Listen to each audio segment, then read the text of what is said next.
Mhm.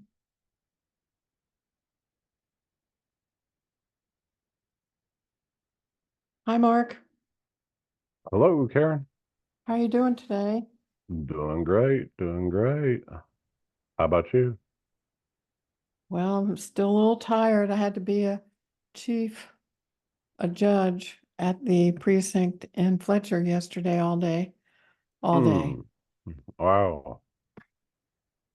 Yes, it was exhausting, I but bet. I made it. Congratulations. Thank you. How are you doing today, Mark? I'm doing fine, doing fine. Looking forward to another class of learning. Yeah, amen to that. Yeah. Um, are you can I let you be host? I gotta go get an Yeah, article that yeah. I Lisa think you just Leather. make me co-host. Yeah, I'll make you co-host. Mhm. And here's Sonia. Hi, Sonia and Matthew. So I'm going to go get this Hello, hello. article. Let's see. Article.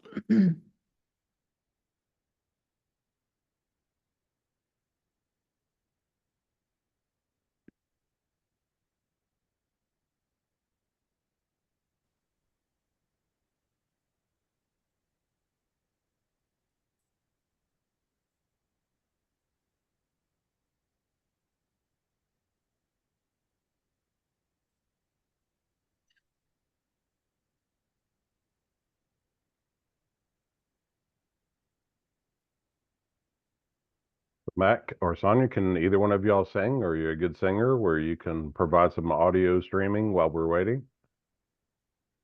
Are you talking to me?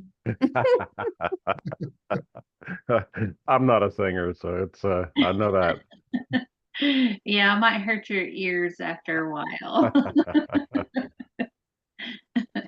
But did either one of you have a childhood dream of becoming a singer at least, or I did, and a dancer, and now you should. I tried to sing yesterday, and it's like, what happened? wow, wow, very It's like, cool, very cool. uh, yeah, and here I am. I work for the NC Works Career Center, and one of my greatest achievements is building an event. It's actually a 3-day event at the local fairground west of us, and they bus in 1,000 high school kids Wow. to support exposure to the construction career profession, skilled trades. And we have grown. Um, we exceeded $40,000 in sponsorship to have the event. And but anyway, the being around construction equipment, I can't help but think that if I was exposed to this during high school and with a career technology education, that I may be driving a bulldozer or a dump truck, or Hmm. there's something about heavy equipment that still impresses me to this day. Yeah, me too. I had a patient today that was a nurse, but kind of left nursing and went into long haul truck driving, and it was like I was kind of envious. It was just Wow. it kind of Wow. sounded fun. And good evening, Luann.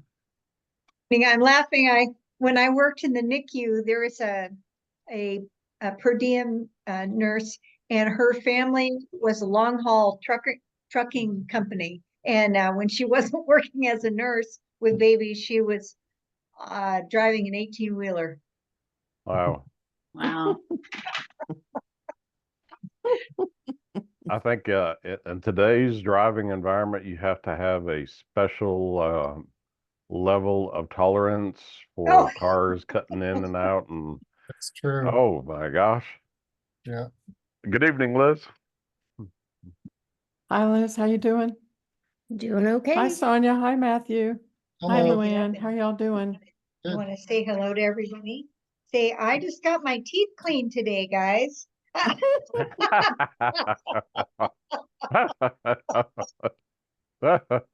Is A he lot still a of little? money. Yeah, no kidding. Whew. Oh, man.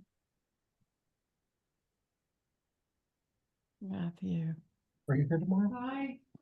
It's gonna be great. You're gonna be the night caretaker of all the. So Luann, is your dog a very cooperative dog going to the vet, or is the word vet? Yes, once she's in there, but she knows, and so it's every behavior that she can do to get out of there. The minute she knows we turn into the parking lot, it's like, oh no, not this place.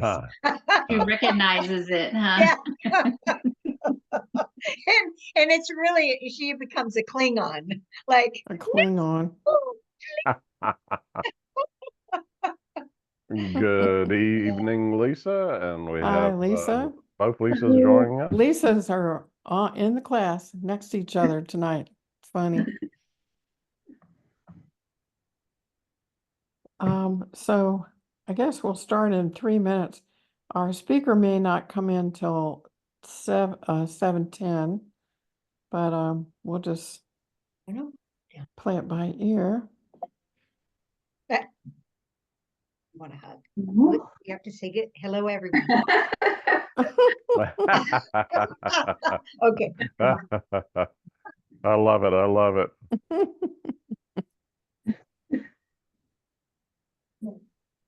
Did she say what the name of her dog is? I don't think so, but There's two of them. One is Copper and the other one is Kea. Love it, love it, love it. Good evening, Sabrina. Welcome. hi, Sabrina. Hi.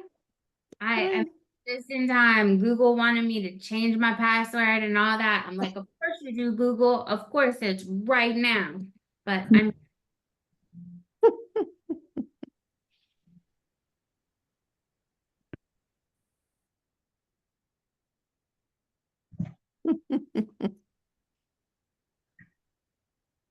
Let's see. I think this is Lisa Leatherwood coming in. Let's see. Might be Lisa. Lisa, is that you? Leatherwood? Yep. There she is. Hi. Hello. Hi. I like your painting. Thank you. It's my daughter-in-law painted it for her father in grad school. It's Oh, kind of funky, isn't it? I like funky. Yeah, it's very funky. Mm-hmm. So we're waiting 1 more minute and then we will jump in. All righty. So yeah.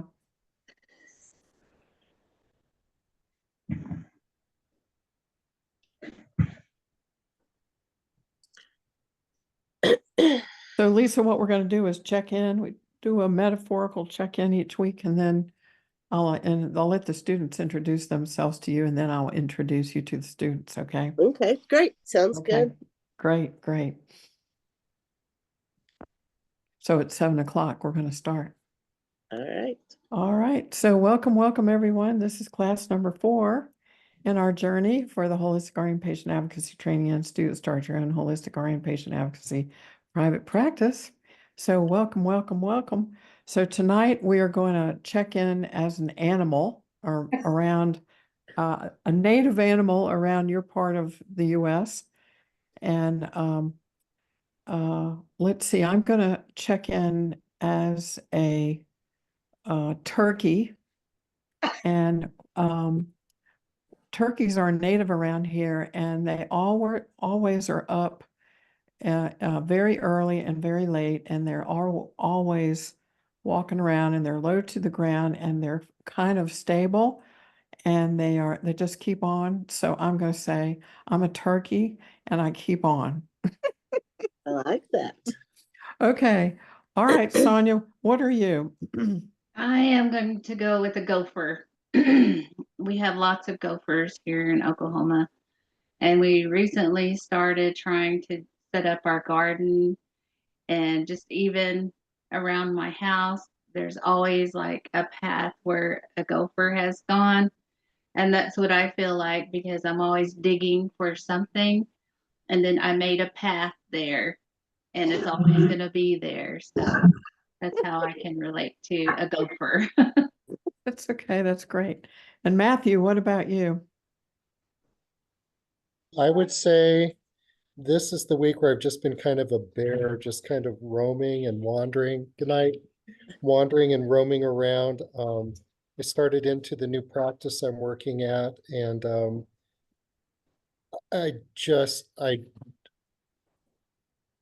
whenever I look at a bear, it just seems like they're just kind of, it's like I've got intention, but I don't really know what the intention is yet. I'm just covering a lot of territory, and I've just got this pace, just wandering the hills right now. That's good. Okay, Mark, what about you? But Karen's already taken what I would have picked, so I'm going to use a different phrase, and I love it. Gobbler. In the context of a turkey, there are mornings and evenings where I could go gobble, gobble, gobble. So that's my metaphor here. Okay, thank you.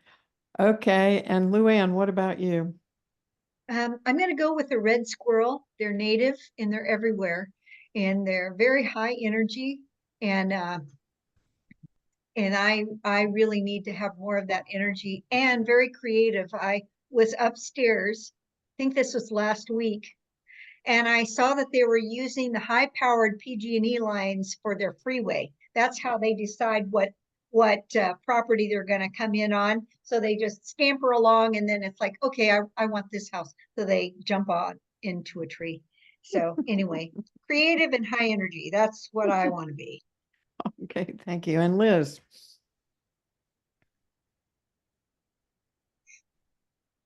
Oh, me? Do you want me to? Yeah, I don't know. I'll be one of the rabbits around here that's just kind of in my nest and just quiet still. Not full on hibernating, but close. Okay, that's good. And Lisa Nowicki, what about you? Oh, I don't know.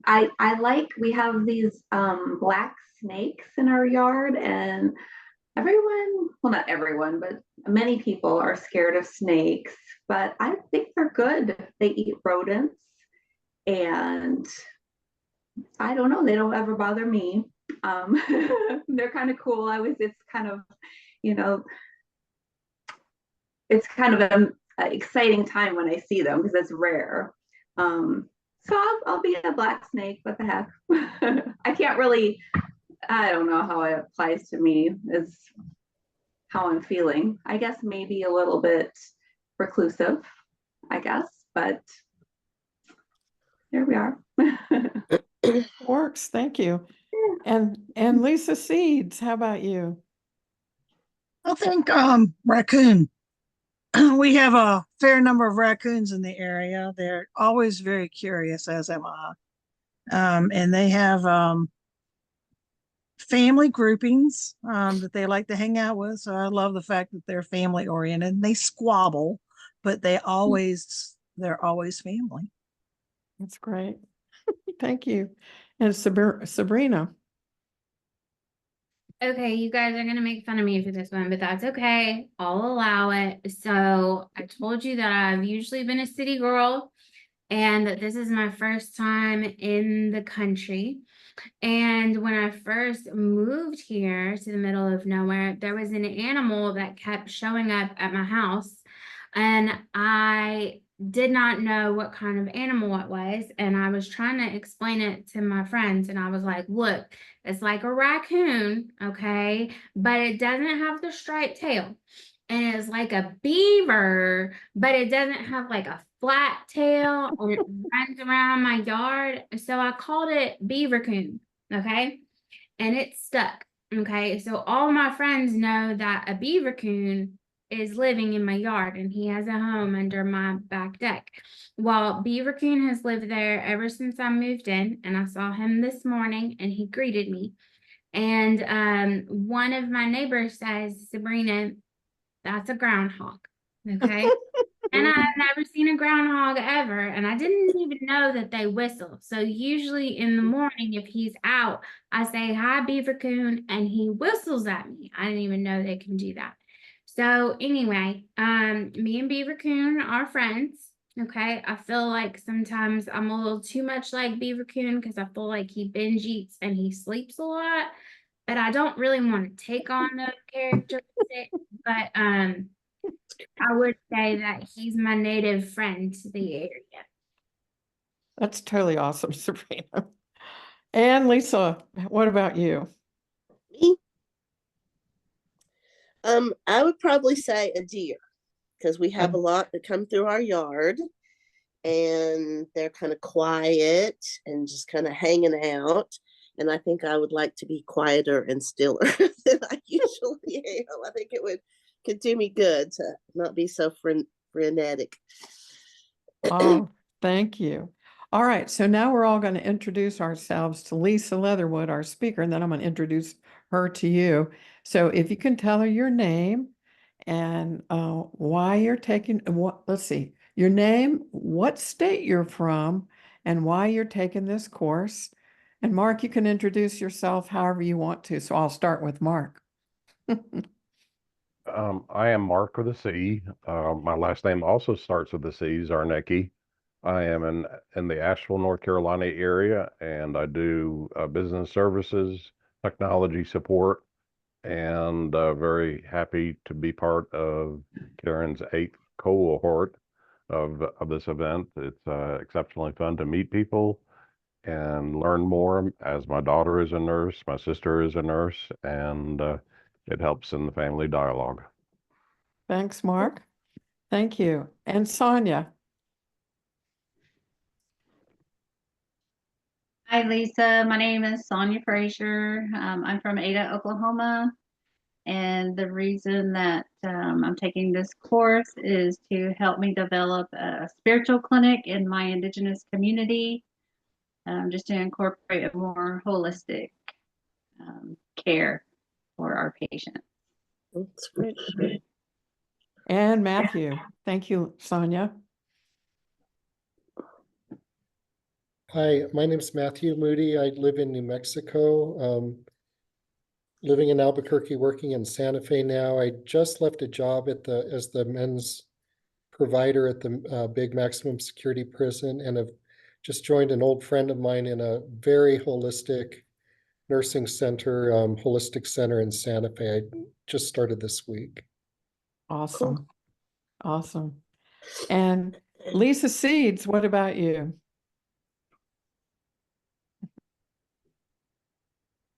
I am Lisa, obviously, she just said. Lisa, meet Lisa, meet Lisa. So y'all are the cult jam, just so you know.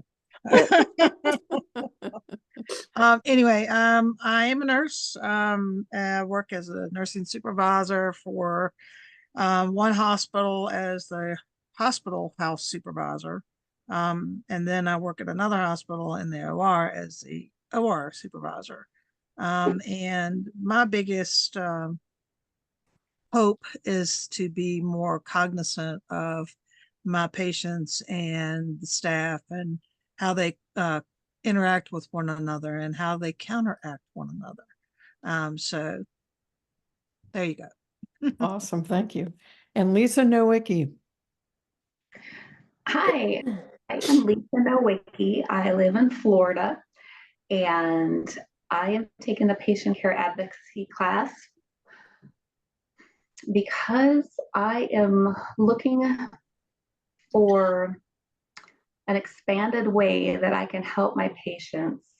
I feel the hospital setting where I do work now is pretty limited. And, you know, just looking for a way that I can embrace the whole person. Eventually, I'd like to just have this as my only job, but we'll see. We'll see how things go. I just want to bite off small pieces at a time. So that's it. Thank you, Lisa. And Liz, what about you? Well, my name's Liz. I live in Loveland, Colorado, and I feel like I do quite a bit of patient advocacy in my current role working from home. I would love to take that to the community that I live within and have the freedom of not working for a corporation. That sounds fabulous to me. Thank you. Okay, Luann, what about you? My name is Luann Serafini, and I am from Lodi, California. I am not currently working as an RN, although I'm still licensed in 3 states. I've come out of working in critical care for almost 30 years, and I would really like the opportunity to shape a path and have a construct to help people take control of their own health in a wellness, I guess, structure, and teach them more lifestyle medicine. That would be my goal. Thank you. And Sabrina? I am in Bull Shoals, Arkansas, not from Arkansas, probably from Atlanta or Memphis. Half my life and half my life, y'all pick. I want to echo what everybody else has been saying, that I believe in comprehensive care for patients. I don't think we're tackling that appropriately as a society, just personal opinion. And I would like to be part of the productive change, hopefully in a way that makes me like my day job. Like that. Okay. All right. Thank you all. So I'm going to share my screen and I'm going to introduce Miss Lisa to you all. Let's see. Lisa is an extraordinary human being, as all of you are. But so I'm going to introduce Lisa by sharing her bio with you. And one of the things that Jan Nickerson's going to do is she's going to help you take your very extensive resumes and take the high points and produce a beautiful bio for you. Lisa Leatherwood, she is going to stay and do beautiful things about bios and resumes, which you're welcome to hear if you want to. So Lisa Leatherwood has an MSN and RN, is the owner administrator of Silver Bluff Village in Canton, North Carolina. It's around, is it 20 miles from here in Asheville, Lisa, roughly? 20 miles west of Asheville. So her well, she has worked there since 1987, y'all. Do the math, that's about 36 years she's been there. And her grandmother opened Silver Bluff in the 1930s. And when she crossed over, then her parents became the owners, and now she's the owner. So she has served as the chief executive officer, the administrator, the director of nursing, the clinical nurse specialist. She's been assistant administrator. She graduated with a BSN in nursing from Southern Adventist University in Collegeville, Tennessee. And she also obtained an associate degree in nursing. And then she earned an MSN from UNC Charlotte, University of North Carolina, Charlotte, and she holds certifications there as a gerontological clinical nurse specialist and as a dementia practitioner. And she has vast experience working with elders in skilled nursing facilities. And she has also worked as a consultant, a staff development coordinator. She's had multiple professional certifications, and she's an educator. And the reason she is here with you guys tonight is because you, as holistic RN patient advocates, are going to get asked about 1 million times about people who are going into skilled facilities, people who live in skilled facilities, or if you're in the hospital, they're going to transfer you to a skilled facility / rehab center. So, Lisa Leatherwood, we are glad to hear you and your wisdom. Here we are. Thank you. Nice to meet all of you guys.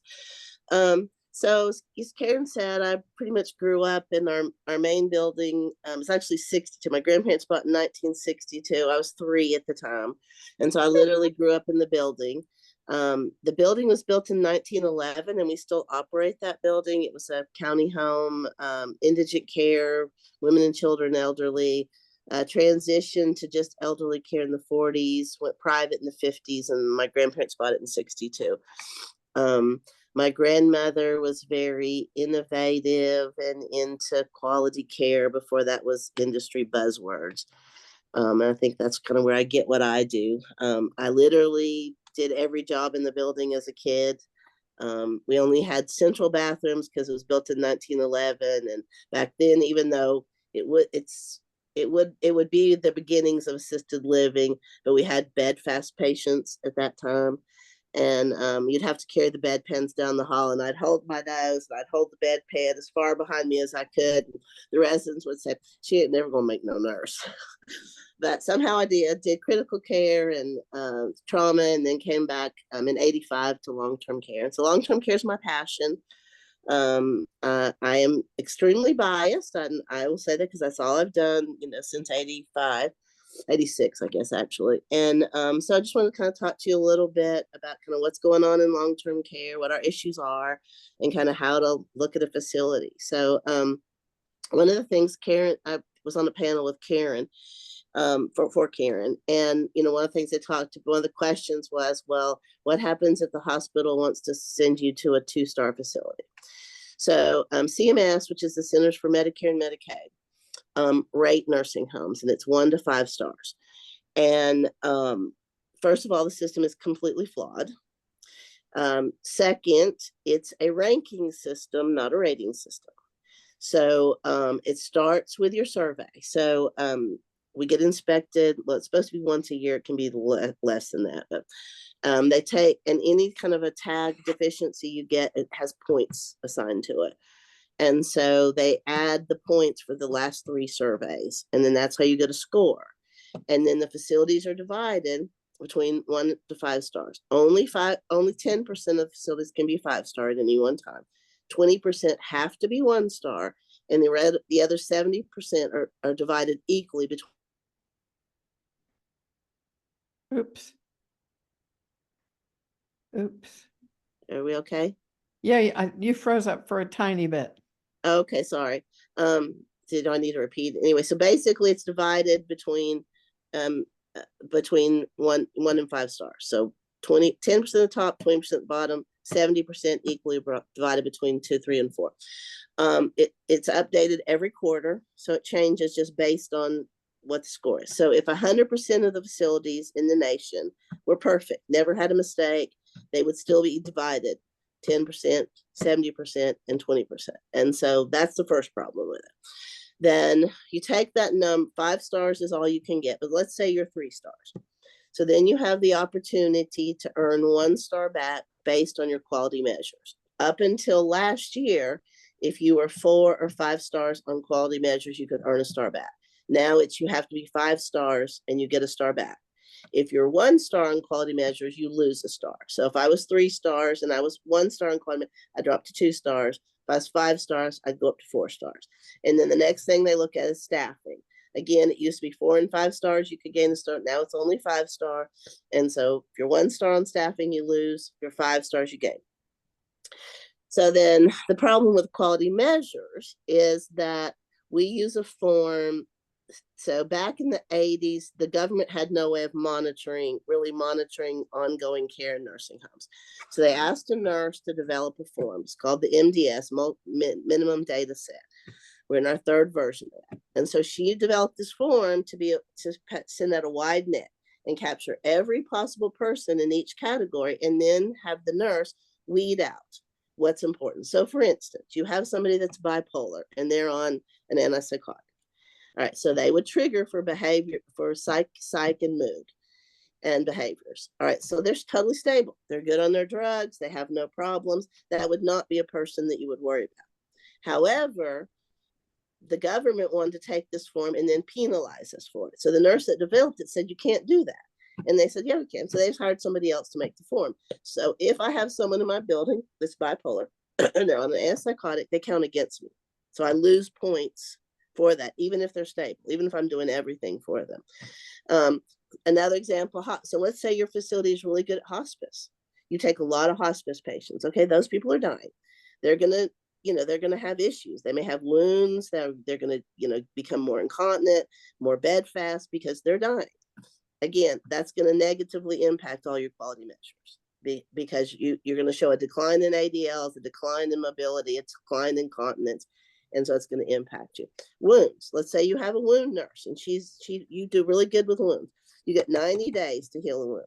If it's still there on day 91, it counts against you. All right. Well, if you have a stage 4 all the way to the bone, it may take you a year to heal that. It does not take into account whether it's getting better or worse. Just you have a wound. Okay. That's a negative.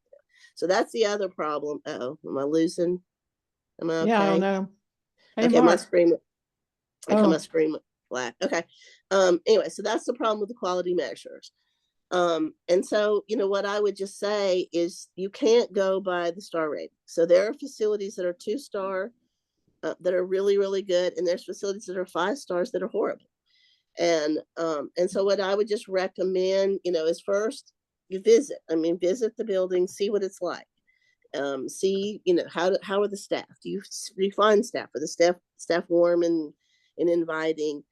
Looking at, and then look at the whole history, because they post the last 3 years of surveys. They post all your complaints, you can go in there and, look and see what the pattern is. My facility right now, we're 2-star right now. I've never been below 4 stars until last year. Have been 5 stars for the last 8 years in a row. Deficiency free 4 out of the last 5 surveys before last year, including the survey after COVID. And then they send in a team from Raleigh basically with the plan to cite me for abuse, for self-reported abuse. So we did an investigation. We reported as we were supposed to, didn't substantiate, and then they gave us immediate jeopardy. So it can happen to anybody. And then, there's another facility in our area that it's horrible, and they are 4-star. So, you just can't go on that. So that's one thing I would look at. And then the other thing I would just say is, the only thing that hits the press about nursing homes is negative, but really about 70% of the people in nursing homes will tell you they're happy where they are. So yes, we have some outliers that are bad, but the bulk of us are trying to do the right thing. And so, yeah, that's sort of where we are as far as looking at that. The other issue, I guess, was, it's come up has been since COVID. So when COVID hit, we had our first outbreak in July of 20. And, I had some of my staff walk out. We had nothing. We had no vaccine. We had no testing. We had no PPE. It was bad. And then I had some of my staff I sent home. I had one nurse with 1 lung. I said, you can't be here. You're going to die. One of my best nursing assistants came up to my office crying.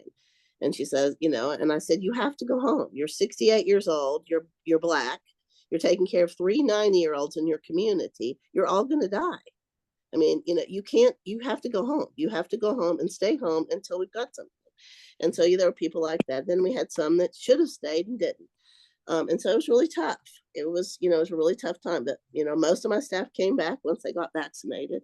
But that has been our issue. So when COVID hit, we mandated vaccines, and I'm in a community that's anti-vax. And so I lost staff for that too, because I just felt like I couldn't justify allowing a staff member to stay given the circumstances if they wouldn't get vaccinated.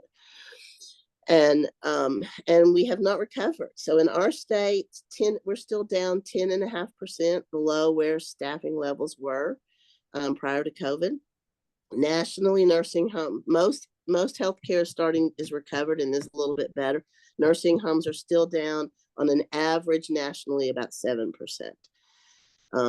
And so, I am against the staffing mandate that CMS is coming out with, because I can't do it.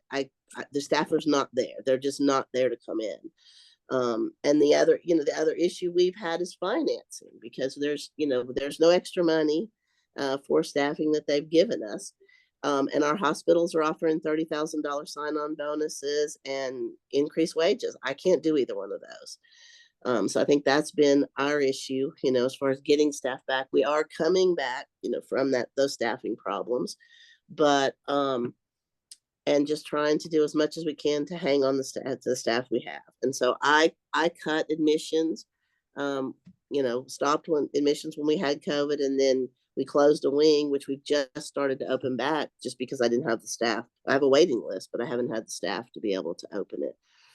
I know Karen, when we talk about, some of the things we're doing, we try to validate our stuff. We try to acknowledge any accomplishments they have, whether that's getting married, having a baby, getting a certification, or, graduating school, or, those kind of things.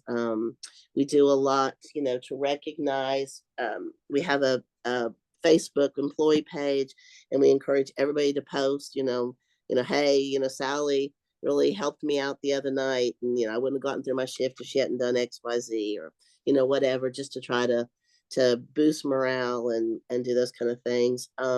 We have a program called Reach for the Stars. So Reach stands for the 5 things that we feel like is most important in an employee, which is respect, empathy, acceptance, caring and communication, and then honesty. And then anybody that comes in the building can nominate somebody, and then you have to say what that employee did to meet those things, and then they get a bonus and get their picture put up on the wall. And so, those are some of the things we're doing. And then the other way we're surviving is with high school kids. So we hire kids as young as 14. Some of them ride the bus from the high school to our building. They work 3:30 to 6:30, and then their parents pick them up and they go home. The ones that can drive, obviously drive themselves. And so they go through a little class. We teach them feeding techniques. They become feeding assistant, of course, infection control and all things. They pass ice. They learn to use the vital sign machine. They help feed supper, and they go home. And it's been a huge help for 3 to 11. And then it's a feeder. Oops. We lost her. There you are. Am I there? Yeah, Okay, you're there now. Okay, I don't know what the problem is. It may be my internet. I don't know. Anyway, so they go through the nursing assistant class once they're old enough, and so they've been a real feeder for us. They're positive. My older staff sometimes complain about them because they say you have to tell them everything to do. And I pretty much said they're 14 years old. Yes. If there's trash in the floor, they are not going to pick it up unless you tell them to pick it up. And you're going to have to tell them tomorrow and the next day and the next day. But they're so excited to do it once you ask them. So, and so I said, you have a choice. You can tell them what to do, or you can do it yourself. Which would you rather? And they're just a breath of fresh air, and it's been really good. And then I think the other thing is I'm in a community that's not the most accepting of people that are different. And so we have a fairly large Hispanic community, and they're not treated the best. And so we have recruited a lot of these kids, and they did if you look on our website, there's a guy called LTC. He did a webcast called LTC Heroes, and he interviewed 3 of my Gen Zs. And she talked about she looked forward to coming to work. Well, first she said she did fast food and hated it. And then she said working in a nursing home couldn't be as bad as fast food. And so she came to work for us. And she said she couldn't wait to get to work, talk to the residents and how they validated her. And she was being bullied at school. And, the residents would say, oh, honey, you're 15 years old, this is going to get better. And they would tell her how much they loved her and how much, they missed her when she wasn't there. And so she got the things she wasn't getting in her teenage community. And I think that's been, really helpful. And then they recruit other people. They recruit their friends, and this girl, recruited her boyfriend. And so it's been a really positive experience for us. Having the kids in there and using, thinking outside the box for help. So I look at my time, see where I am time-wise. Okay, we're doing okay. Trying to think what else you wanted me to go over, Karen. So what about when you get patient consults from the hospital, and how does that work? And are you considered a rehab facility, and do you have a CARF certifier? All of the things about. So we're kind of like a CCRC without that official designation. So I have Would you tell them what a CCRC Oh yeah, is? sorry, I forget. So continuing retirement community. And so which means that you have all levels of care. So we have independent living. We have the next step up in North Carolina. It's called multi-unit assisted housing with services. I mean, it's a mouthful. So at that level, medication administration, meals, housekeeping. And then we have assisted living, and then we have long-term skilled nursing, and then we have a 20-bed short-term rehab wing. So that wing is all private rooms, private baths, separate therapy room. And so they just come in, average length of stay is 20 days. And then they either go home or go to a lower level of care. So we have a nurse that basically gets our referrals. And then, we go over to make sure that we can meet the needs of that person. And then we work with the hospital to get them in. And then one of the big issues with our industry, well, with the hospitals and our industry, is hospital readmissions. So everybody's looking at reducing hospital readmissions. And so we have a program within our electronic health record that that we actually piloted with electronic health records. So it has a predictive return to hospital. So it scours everything that's going into the electronic health record, labs, radiology, progress notes, anything that's put in there, and then it gives them a score. And so not only can you see the score, but you can see what caused the score. So like one of the things that you think about, well, everybody that comes in short-term rehab's high risk for readmissions, but they don't all score that. But so it's interesting. So if you have somebody that's low score and suddenly their score doubles, what caused that to double, and are we addressing those? Because one of the things we realized is when we started looking at hospital readmissions, by the time they get back and we're sending them out, we didn't have a choice. But could we have done something the day before or the day before that to stop that readmission? And most of the time we would say yes. So what we make the nurse, because like one of the things you could think about, so the day shift nurse sees that their temperature's up a little bit, but it's not up that much, everything looks good, she ignores it. 311 comes on and they see, well, they're not eating real well, that they haven't lost any weight, maybe it's not the big. The night shift comes in and says, oh, their blood pressure's a little off. Well, and then nobody's putting all those things together. So one thing, our lab's out of whack. And so any of those by themselves were not that big of a deal, but when you see all of them together, that's a clue that they may go back. And so we make the nurses give report from that page, which shows them, and then they have to make sure they've addressed anything that's changed. And when we first started doing it, I tried to look every day to see what's going on. Like on a weekend, one time we had somebody go from like a 30 to a 68, and I'm calling, what are we doing? So we've already called the doctor, we addressed the labs, we're doing this. And so it makes a big difference. And then, I'm just a single facility. I'm not a big corporate. So I have to really advocate. I have to know what my numbers are. I'm big on data, because the hospitals, like we had an issue where the hospital said I had the longest length of stay. My costs were the most. And I knew it was wrong. I mean, because I know my data. And, if I didn't have that, I couldn't have advocated.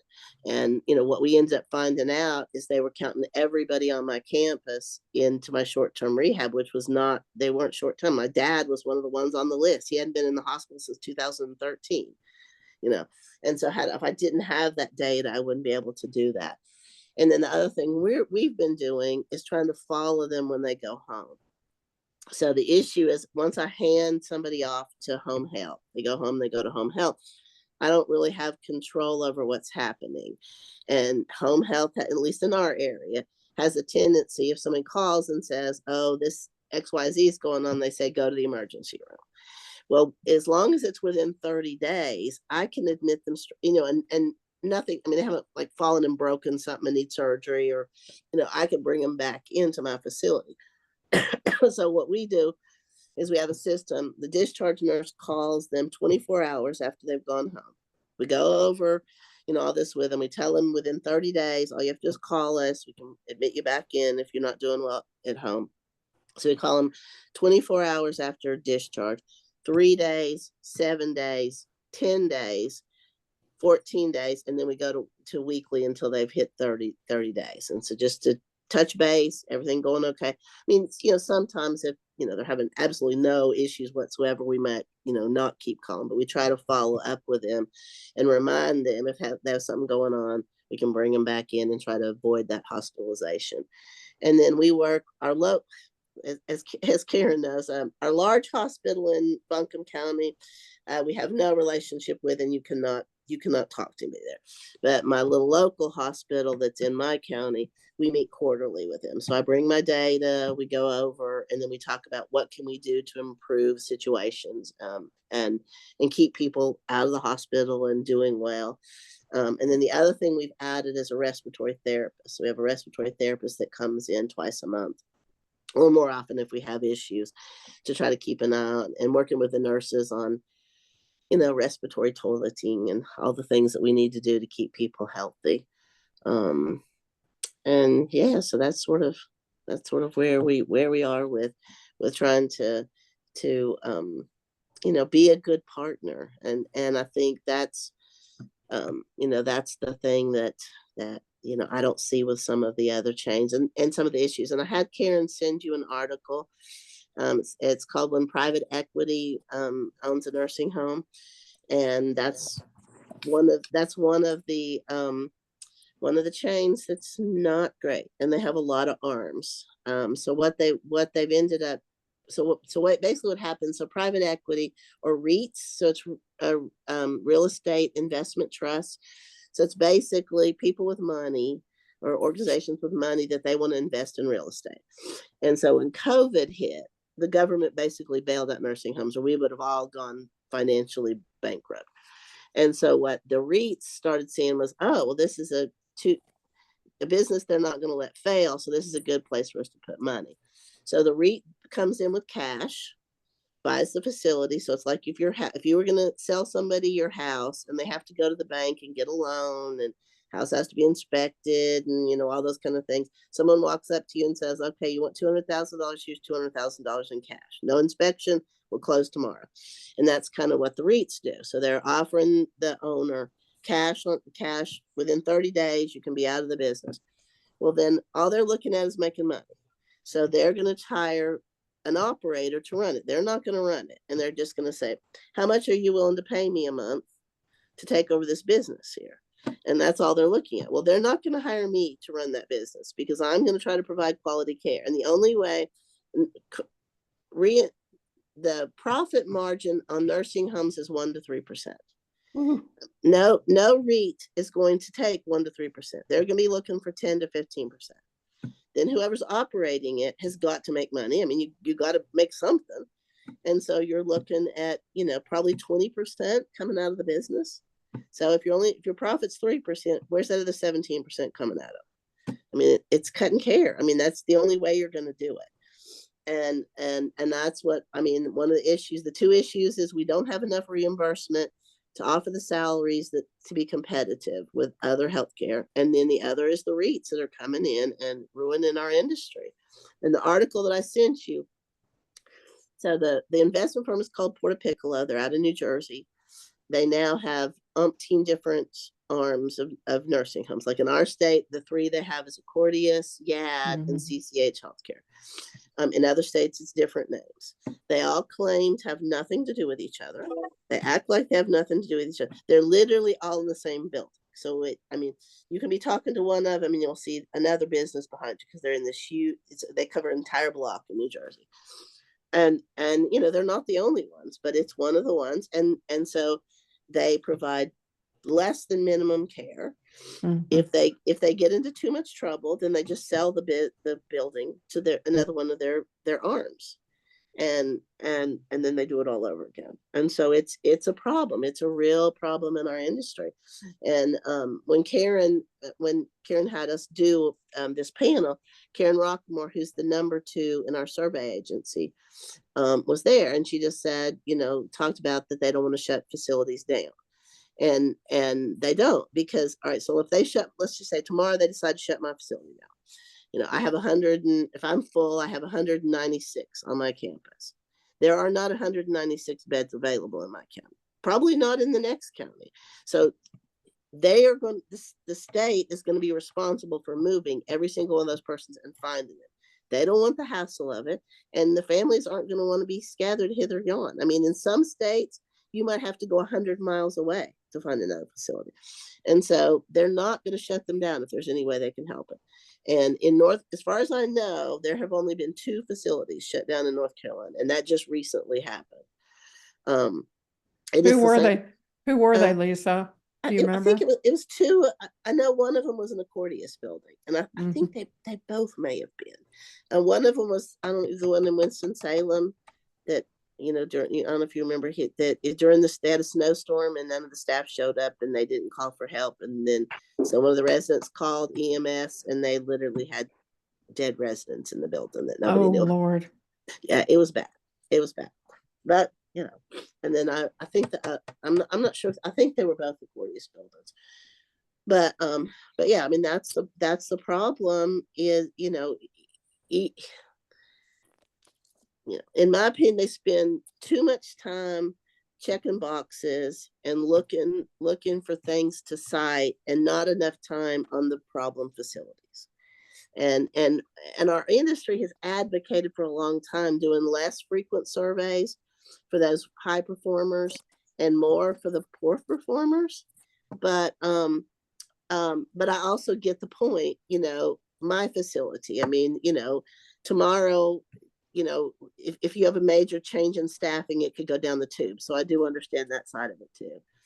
And then back to hospitals, even that issue in our area, we have a hospital, Mission Hospital is in a mess since they've sold.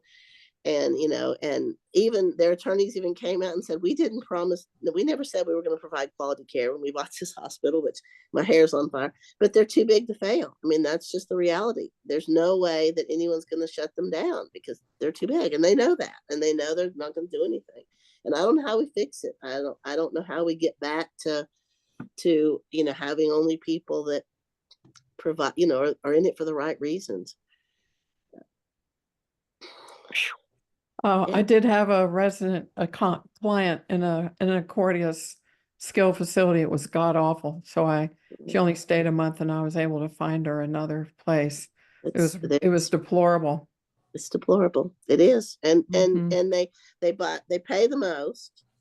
They bleed every dollar out of the business. They have all their side businesses they pay. They run it into the ground. They sell it to themselves, sell it to another arm that has nothing to do with them. They take the tax loss. I bought it for this. I'm going to sell it for this. Take the tax loss for the first. Second company borrows, says, oh, I bought this facility for pennies on the dollar. I'm going to turn it around, borrow this much money. And then they just keep doing that over and over and over and over. It's awful. It's awful. Lisa, if you were to be approached by a state legislator, what would you say or ask to advocate for long-term care facilities? Well, I mean, the issue starts with survey. I mean, CMS in our state, it's all, like I said, all about giving tickets, which is not helpful. Then reimbursement. I mean, that's the main thing. Oregon has the highest reimbursement of any state for nursing homes, and they tied it to staffing. So, I mean, you don't, just giving a facility money is not going to fix it, because then they'll just take it out. But if you tie it to staffing, that you have to raise wages, and we have to report all that. You could do it. And so that's what I would, I think that's what our state has been advocating for, is higher reimbursement for staff salaries. I mean, I think that's how we recruit back, because I can, right now I could steal nurses from both of my hospitals. None of the nurses are happy at either one of them, but they've all signed $30,000 sign-on bonuses that they'll lose if they leave. And I can't give them $30,000. I don't have it. And so I would say that would be probably the biggest thing. And then spending more time, really honing in on these facilities that are chronic underperformers. But they just don't. So. All right. So I said I was going to leave the rest of my time for questions. So what else? What can I tell you? What questions do you have? Go ahead, Luann. Hi, Lisa. That's very impressive. I'm very impressed with I can see that your heart is in and taking care of this population. So thank you for that. God bless you. Um, what I had a manager of an ER past, her and her husband decided to open a small home and only take in like 5 residents.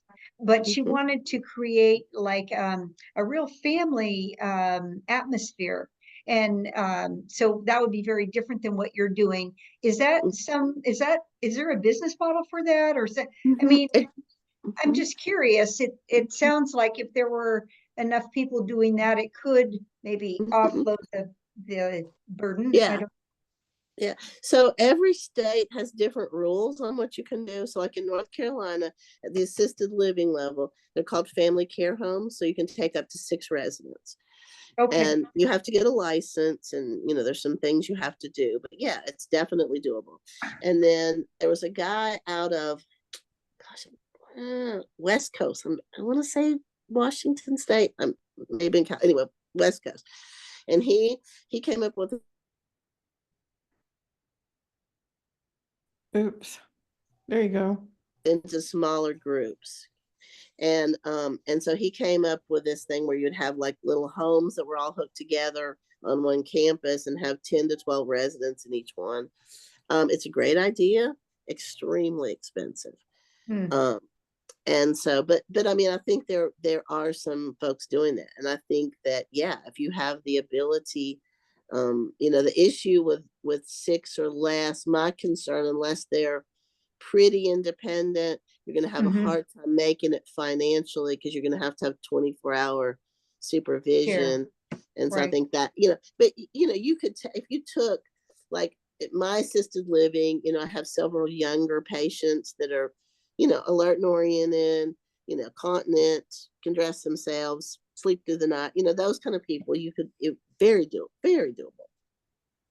Interesting. Okay. Yeah. So we have questions from Lisa Seeds and Sonia. Who wants to go first?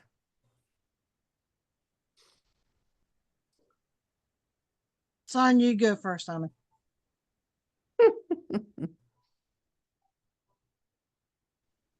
Lisa, you had your hand up first, but I'll go ahead and go. Okay. Well, Lisa, thank you for sharing all that information, and that was an abundance of information as well. But thank you so much. I just had a couple of questions because I was at the state capitol yesterday for Nurses Day at the Capitol. And that was my first time going, just trying to see what lobbying was, our representatives from our area, which we couldn't find ours. But it was just interesting to see how things work, how things are voted on. And so one of the concerns that I've had, because I have my father, he's in a nursing home, and he's about an hour from me, and he has Alzheimer's and dementia. And at the time, we were trying to find a facility for him. It was like I was the case manager, because I kept asking the case manager from the facility, from the hospital, where can I take it? What's something close to me? And then that's how I found out, I guess it's the same owner for like 7 or 9 of the closest nursing homes that are close to me that wouldn't accept my father. Wow. And so that's how come we had to go out a little bit further. And, the other thing was, it was during COVID as well. So he would get lonely in there. And so I put a camera in there so that we could talk back and forth through the camera. That was an issue for the nursing home as well. They tried to really argue with me about it and try to almost threaten me, to take it down. But we have a Senate bill in our state that allows us to have a camera in a patient's room. So I had to share that with them. So it's like you almost have to, I never thought I would have to learn about laws and things, but you have to do all of that too, to be an advocate for your patients or even your family member. But what I found interesting yesterday was there was the nurse practitioners their organization was there, and they were also advocating for not only to have the authority to prescribe medications, but also that there needs to be a nurse practitioner within the long-term care facility. So Yeah. have you heard of anything about that law or I any ha- I changes mean, that are I coming? think, I think the issue there is having enough providers to do that. So we actually do. We have 2 nurse practitioners in our building. They're there Monday through Friday, and then they're available to us, after hours and weekends. And then we have an on-call service that covers after hours and weekends with nurse practitioners. So we have those available, and it makes a huge difference because they have the time to spend with them.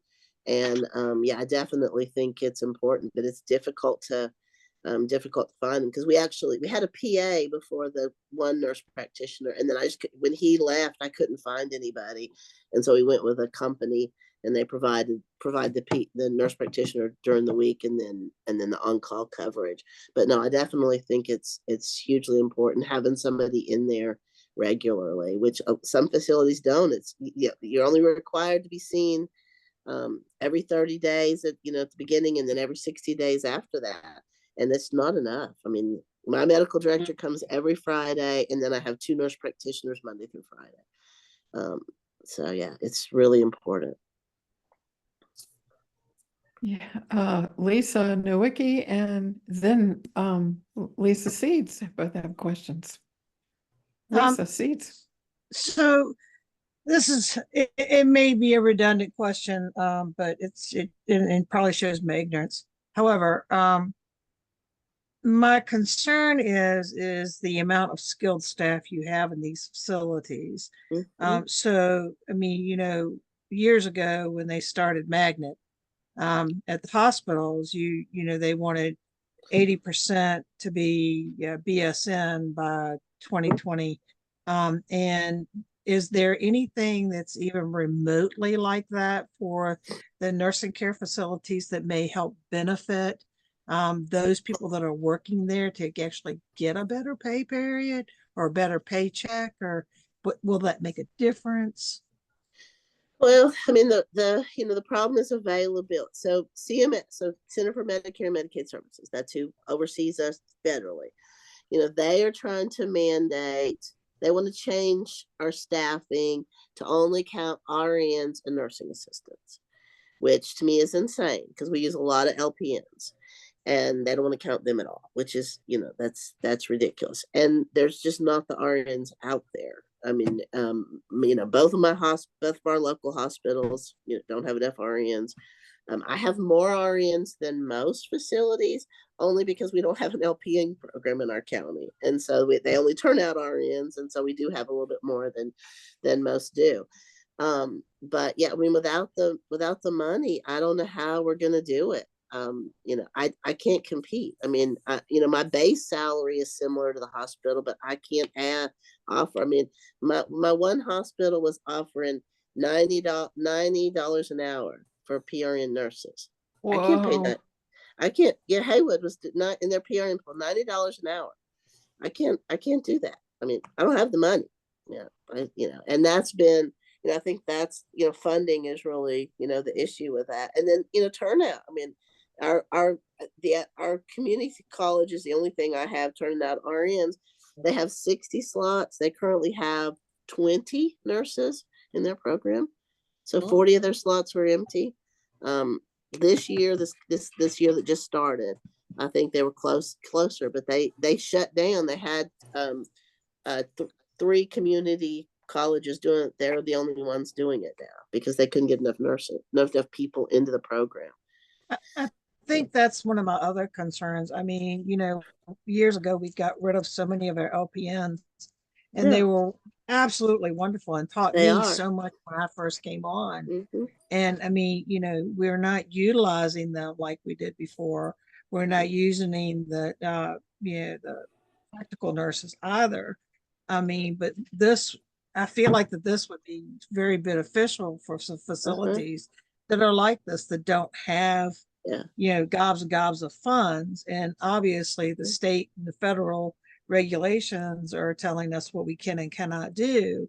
But if you I just feel like that there's a way, Yeah. if you have an overseer for, and, for a certain number of people, and that those logistically go together, Yeah. how can we make that work and still be financially feasible for not only, the person who owns the facility, but also for the patients that are having to be put in the facility. Because, Medicare and Medicaid and those, a lot of the other insurances only pay for a certain amount of time. Right. Yeah, that's Anyway, true. that's Yeah. Well, and the other thing, we had a resident, her daughter teaches at a nursing program universities right across the state line into Tennessee, and she helped set up a scholarship at our community college for our staff. So it's called Silver Bluff Long-Term Care Heroes, and so we have a scholarship that any of my staff can go and gets part of their education paid. And we have two of my nursing assistants will be graduating in May. And then I have 4 more that are going into the program, hopefully next fall. So that's helping too. So That's great. Thank you. And Lisa Nowicki, do you have a question? Yes, I do. I just wondered if you could offer suggestions, Lisa, for people that are looking to choose a facility to go to, because it sounds like the star rating system is garbage. It's garbage. It is. I mean, So, I think visiting, talk to your neighbors, okay. wherever you place somebody. Hospitals are not great at helping with that. Yeah. I mean, they do so they're if they're doing any kind of program with Medicare, they cannot refer to anybody that's less than 3 stars. Okay. And so that's one of that kind of does tie their hands a little bit, but they can't stop you from going to another facility.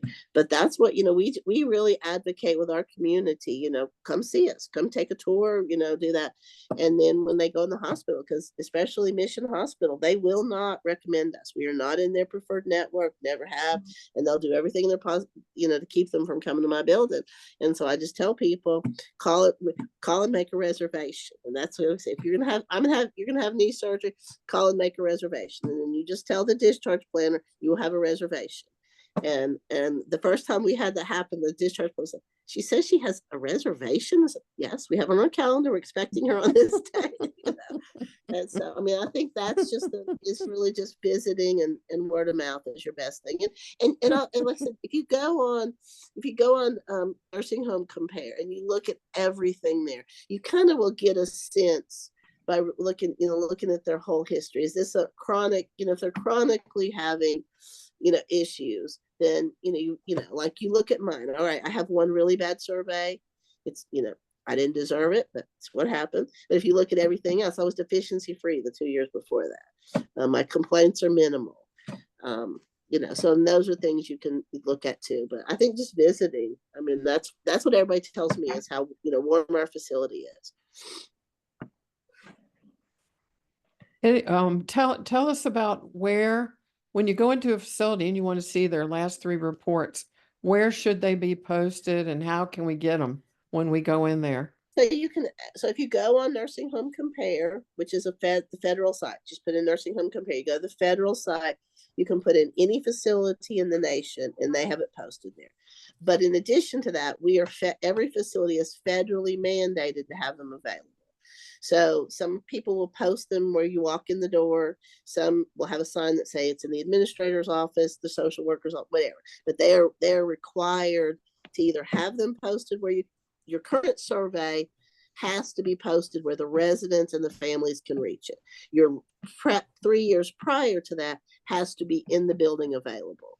And so I, ask to see them and talk to the admissions person, or maybe as nurse, maybe a social worker, talk to the administrator, tell me about your facility. I mean, I think that's, a good way to see, how open and willing are they?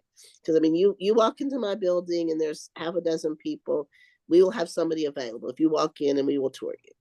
and we'll answer any questions you want, and that's what you should find. Now, you know, I mean, any facility can be having a bad day and say, I don't have time right now, but they should be willing, you know, to help you with that. And Lisa, can you talk about that incident that occurred that was beyond your control that gave you an IJ and how Oh gosh. Yeah. it's kind of a So, terrible all right, so story. it's a horrible story. Oh, it gets worse because I just got an IJ on the assisted living side too. So, and I'm fighting that one. All right. So we are required to investigate abuse. We have everything posted. We have ways for staff to report abuse. So it doesn't matter, you know, I mean, I had a resident that called me 2 months after discharge and said, a nurse hawked a big one in a glass and made me drink it. And I said, did you see her do it? No, I just know it happened. Okay. You waited 2 months to call me. You have no evidence of it. But anyway, so I do a full, it doesn't matter how crazy it is, you do an investigation and we have to self-report.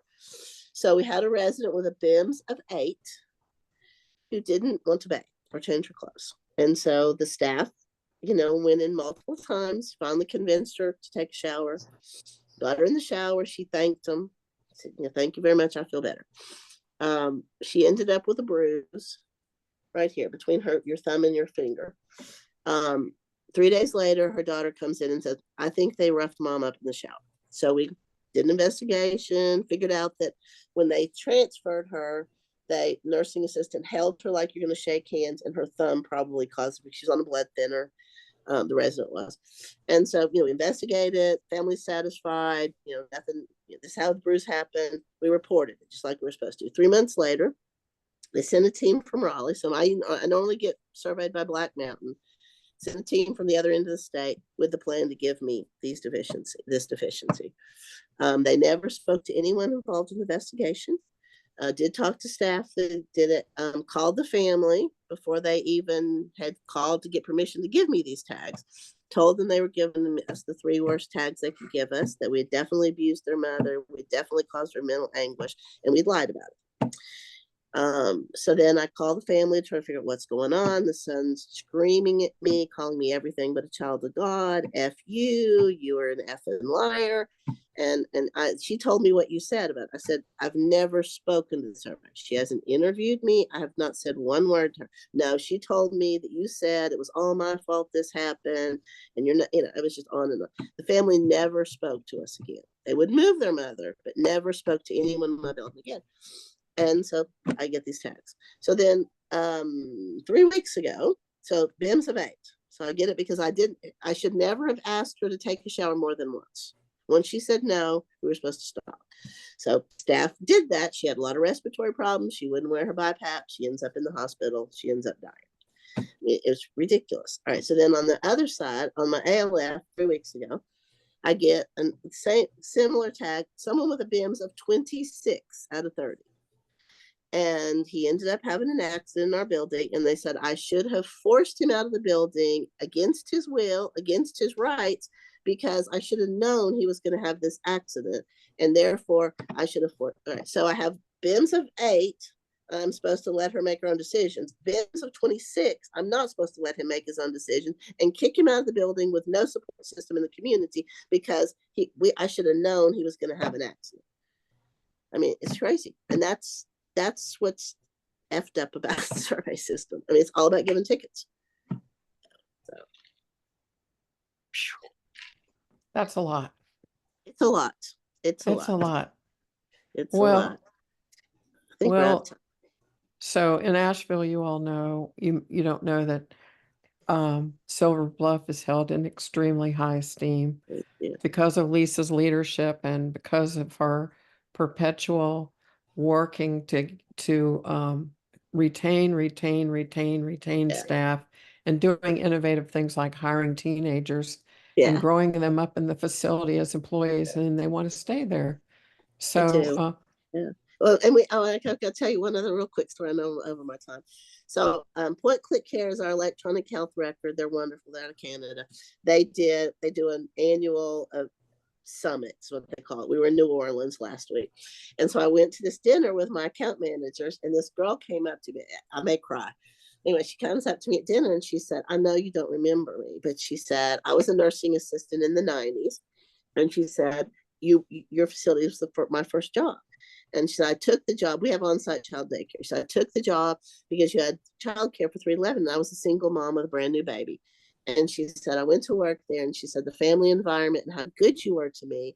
She said, I loved it. And she said, because of you today, I'm not only am I an RN, but I'm a long-term care RN. And I got pride. I mean, it was just, it's, and that's why I do what I do. And she said, I don't know if I would have ever chosen that career if it hadn't been for you. Oh, that's so sweet. Yeah. Well, Lisa, we are so grateful and so thankful for your words. Any Thank other you. questions for Lisa before she goes? And I did just send you the article to which she was referring and sent it to your emails just before class. So, Lisa, I'm going to have you come back every time, and you All right, all I'll be are. glad to. And be sure and share my email and my contact. If you have any questions later, feel free to email me or give me a call, whatever. I'll be glad to help you if I can, or you want me to walk you through how to look stuff up or whatever.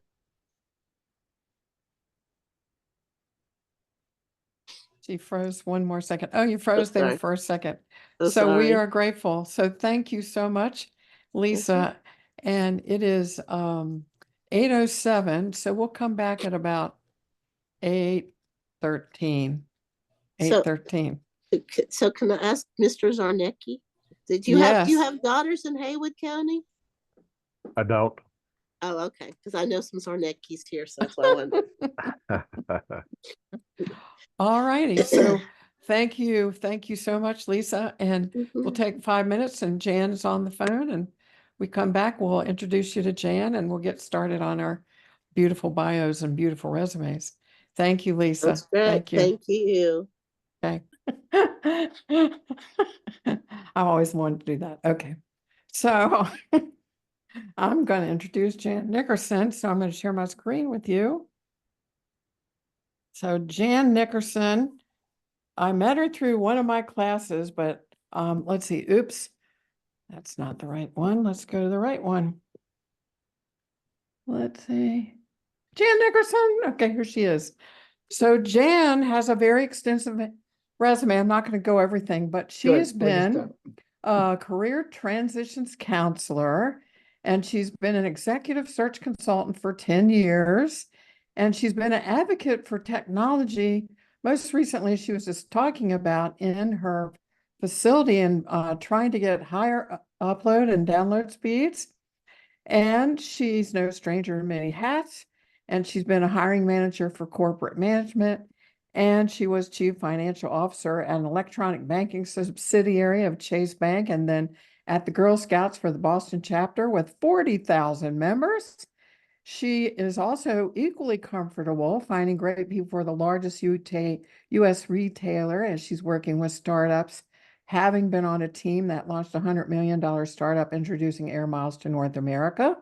And she founded the Prosperity Collaborative, a consulting practice developing collaboration and innovation in the workplace. And then she has formerly been a CPA, a certified financial planner, and certified personnel consultant, and she earned a BS in hotel management and an MBA from Cornell University and graduate certificates in teaching and training online from Capella University and a graduate certificates in creative thinking from the University of Massachusetts. She's no stranger to career transition, and she's personally experienced corporate restructuring, several which impacted her own role. And she wrote a book, Helping Your Dream Job Find You. And she's also implemented WOW criteria, which has helped thousands in transition to identify and attract career opportunities. And Jan has also helped me, Karen Sanders, work on my own resume and bio, which has been concocted, and I've used my bio multiple times thanks to Jan. So take it away, Jan. Great, thank you. And do I need to do anything to be able to share my screen, or is that automatic? Let's see. I think we have to make you a co-host. Now you're a co-host. Wait, hold it. Now you're a co-host. Okay, great. And so now let me see if I can get over to. Can you all see Irresistible Bios and Resumes? Yes. Okay, great. Let me just. collapse that. So that's our topic for today, irresistible bios and resumes. And unless I blow it, Karen will have me come back later on during the course of your program to talk about WOW criteria, which is what is your criteria for the clients and the environments that you want to work in. You don't have to just accept whatever knocks on your door. You can be discerning and specifically attract ones that you want and actually turn down the ones that you don't. So that's what WOW criteria is about. I particularly want to express my appreciation to Karen and to two students who have volunteered their resume that I've been working on over the past couple of days, Luan Serafin and Sonia Frazier. Both of you have fascinating careers, and I just wish that there might have been time for me to get to know each of the students here, because certainly Luan and Sonia's background is fascinating. Karen has already described my own background. The one thing that I think I would add is that Karen did mention that we met at a course that she taught. That course was on being a patient advocate. And I took on being a patient advocate on a warrior basis. When my mom was 100 years old, she moved into a skilled nursing facility. And so even before then, as a geriatric patient, I would attend every single one of her appointments and was very persistent about making sure that I knew what my mom needed, that the doctor knew what my mom was going through, and when we were getting the best attention. And even then, you know, I learned more stuff. She passed a couple of years ago at the age of 101 and a half. And she had been a public health RN, and so engendered in us the importance of nursing and healthcare. So what we're going to be talking about today are resumes and then bios. And if we have time, the proverbial question that so often is asked, whether you are job seeking, whether you are networking, or whether you are speaking with a prospect. And they just, you know, come out and say, so tell me about yourself. And a lot of times we wonder, well, what is it you want to know? So we'll cover kind of a formula approach, not to write down to script and memorize. You know, everybody sees right through that. It needs to be customized for every situation. I'm going to assume that most of you taking Karen's course may be thinking about developing your own practice of patient advocacy. And so you might be saying to yourself, well, why talk about resumes? I'm not looking for a job. So first of all, the main reason is because the easiest way to write a bio, which you will need in promoting your business, is to have a complete resume already written so that you can select from that resume valuable material. So that's a primary reason. And then kind of a side benefit is if your dream job should ever come knocking on your door, you'll be prepared. You don't have to say, I don't have a resume and I'll get you one next week. You can jump at the opportunity. But that's not the primary reason. The primary reason is so that you can do the bio. And at the end of our program, I will ask you for any insights that you've gleaned, because that's kind of what's in it for me, is that there's been some benefit in what I've shared with you. So that's my hope. So the purpose of a resume and of a bio is to get your foot in the door, whether that is with an employer, whether that is with a prospect. It might be with a speaking opportunity. And so having that bio available, both a hard copy by email, you might have a website, you might be on LinkedIn and you've got a profile. That bio, the resume materials are going to help establish your credentials. So, you know, as a former executive search consultant, as a career transitions consultant still to this day, the biggest tip I can tell you about it is that a lot of people think a resume and a bio are about themselves, but and what you've done in the past. But when you think about it, the purpose is to get your foot in the door on something you want in the future. So an irresistible resume is always designed from the perspective of looking forward into the future. What is it that the hiring manager, the hiring decision maker needs? And I'm trying to get there. I've got a whole bunch of little windows that might be interfering with your being able to see this content. I hope I've dealt with them. So, places where you might need a resume are for employment, and your bio is for marketing your services to the public. Although, as Karen mentioned, that she's not looking for a job, but she constantly is doing patient advocacy work. People might ask her for her resume as well. And I've worked with Karen on her LinkedIn profile. And again, LinkedIn profile, the easiest way to do that is to first have done your resume. So that's what we're going to focus on first. Karen has provided me with this information about sources of leads. I am not familiar with these particular sites, but if you have any questions about accessing these sites, Karen would be a good source for that. I can speak, of course, to LinkedIn and to Indeed as top sources for jobs in of a generic nature, not specifically patient advocate or RN. But don't overlook LinkedIn and Indeed. The way that you can find job leads on LinkedIn is, and if you're not a member, you can join LinkedIn for free. When in the upper left-hand corner of the home page for LinkedIn, there's a universal search window. And so you can put in and in fact, let me see if I can just quickly go there right now.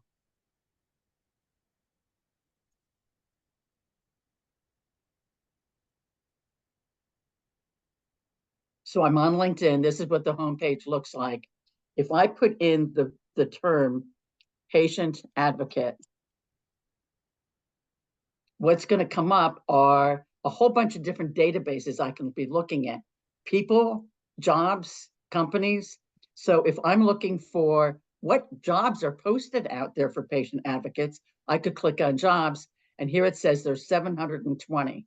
But now I'm going to point out to you, anytime you're searching on anything, if you are really looking to search off of a phrase, patient advocate, then put quotes around it, because otherwise you're going to get results that have the word patient and the word advocate in it.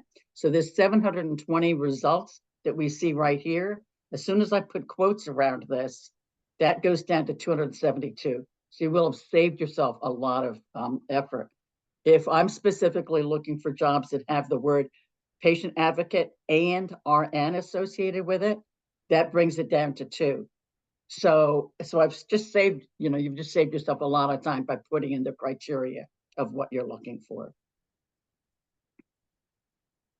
So that, and by the way, I will be happy to take a PDF of this PowerPoint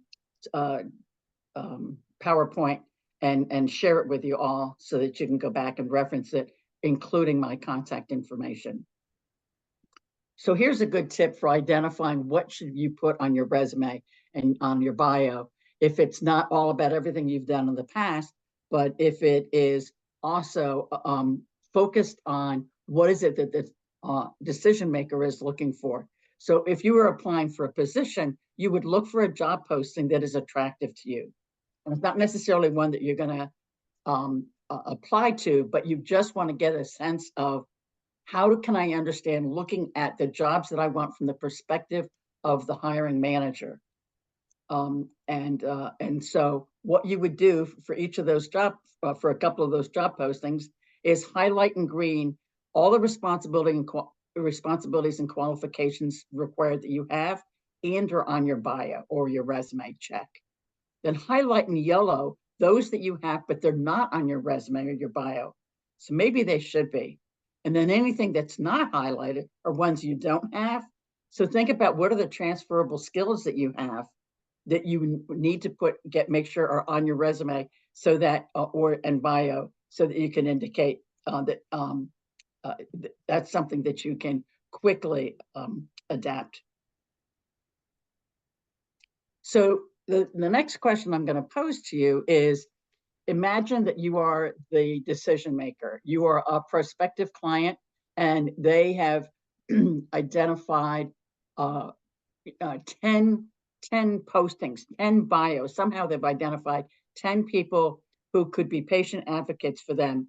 And they say to themselves, well, all 10 of these look like they could do the job. I've seen their bio, I've seen their resume, I've seen their LinkedIn profile, and they all say that they can do the things that I know I need done. But I don't have time to interview 10 of them. So I want to narrow it down to the top 3. How am I going to know who are the top 3 candidates for what it is that I need? And the way that they are going to do that is by who has produced the result that I want. So if all of them say I can navigate the healthcare system, but 3 of them say, and here's the impact of navigating the healthcare system, I was able to get greater reimbursement. I was able to get more timely response time. I was able to, what are the results they're looking for? So that's what you want to be sure that you include in your bullets. So, and let me just make that, that's, I guess, small enough. So here is our 2 columns comparing a quote unquote good professional resume to a quote unquote great irresistible resume. So as you look at these 2 columns, you'll notice that this column of the good resume reads just like a job description. But this column has specifics. In this case, I'm an account manager. They added new accounts. They increased revenue. That's the kinds of results that a hiring manager is looking for a sales rep.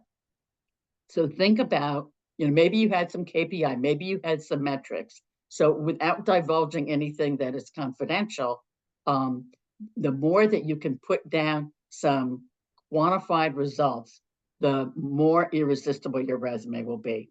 So when you think about what do you want to quantify, think about what you did that increased something that was good.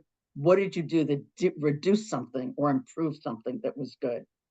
And you can think in terms of patients, of fellow workers, so for people, of processes. How did you improve processes so they were more effective, more efficient, and what did you do to keep costs down?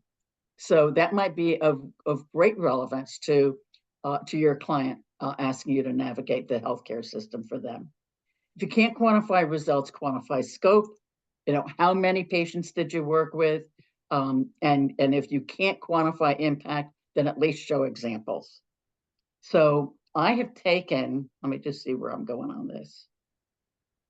Oh, and so I've taken the resumes of a couple of students, as I mentioned before, Luan and Sonia, and I'm about to reveal both what their original resumes look like, and then what is the shift to what I've done with them, applying irresistible design principles. But before I go there, just also want to point out that back on LinkedIn, we can look for not just jobs, we can look for people. So who are the people who have LinkedIn profiles that have the phrase patient advocate and the word RN? And why I'm doing this is so that you can be looking to see, what do they say to describe themselves? What do you see there that impresses you? So we've got 2,100 profiles that have the word patient advocate and the word RN in it. And, no surprise, here's our beloved Karen Sanders right here as the second one listed.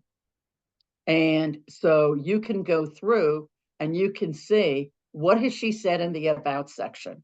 And notice how she has her email address right there. So she makes it easy for people to be able to reach her. Where has she worked? Including her own practice. And I love how she starts out with her passion. which is not what you would do on a resume, but you certainly can do on LinkedIn, and you certainly can do in a bio. So it's got all of her history here. Karen also has a resume that I've worked with her on. You want to be sure that your resume conforms with your LinkedIn profile and vice versa.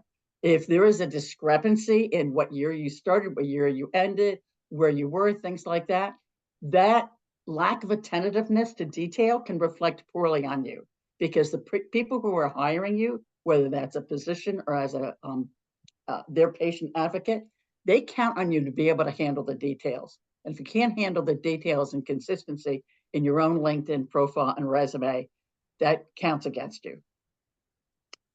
You can scroll down here, and with a free basic account, you can see the first 100 listings. There's 10 per page. And so you can just look at some other folks to see, how did they describe themselves? And what did they do for a banner? So I'm not going to go through these. Instead, I'm going to go through Luan and Sonia's, but I wanted you to be aware that you have this as a resource.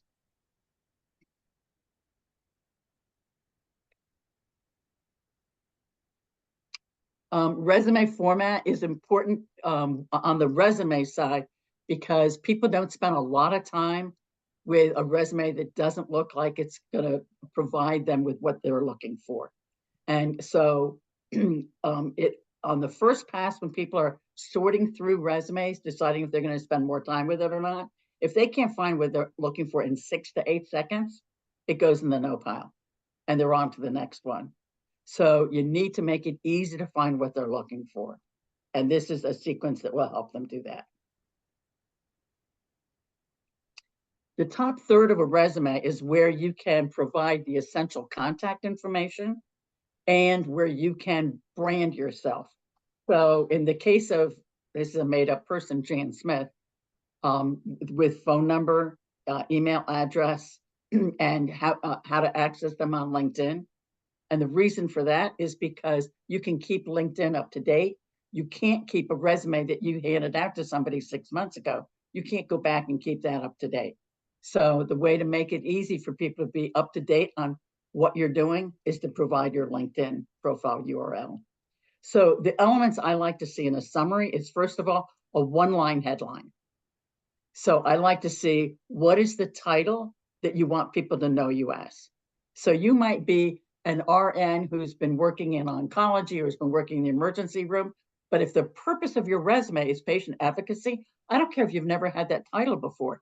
You are branding yourself as a patient advocate, or maybe as a RN patient advocate. So I like to see that in bold, the headline that entices me to want to read more. But then to further distinguish yourself with what you're accomplished in.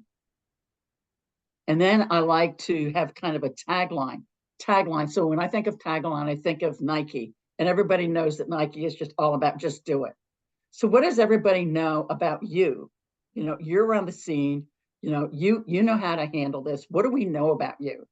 And so in Jan Smith's case, we made up known for partnering with physicians and administration to improve quality and patient satisfaction within staffing constraints. Wow, maybe that's exactly what I need. And certainly I'm enticed to want to read more. And then I like to see core competencies. And so that's what this proficient in a list of anywhere up to 7 per column.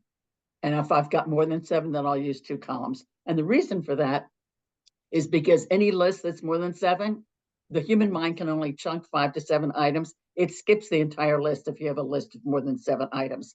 So never do that with, in your resume or your bio. So Luan has shared hers, and this is a good resume. You know, it's got her credentials right up at the top. I really like that. It's got what her objective is.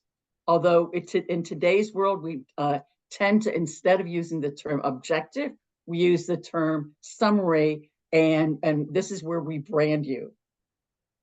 And so, and it's all about what you can do for them. It's not about what they can do for you. So I wouldn't get into stable position. That's your criteria to evaluate. But right now, this is a marketing document. So it's about what you can do for them.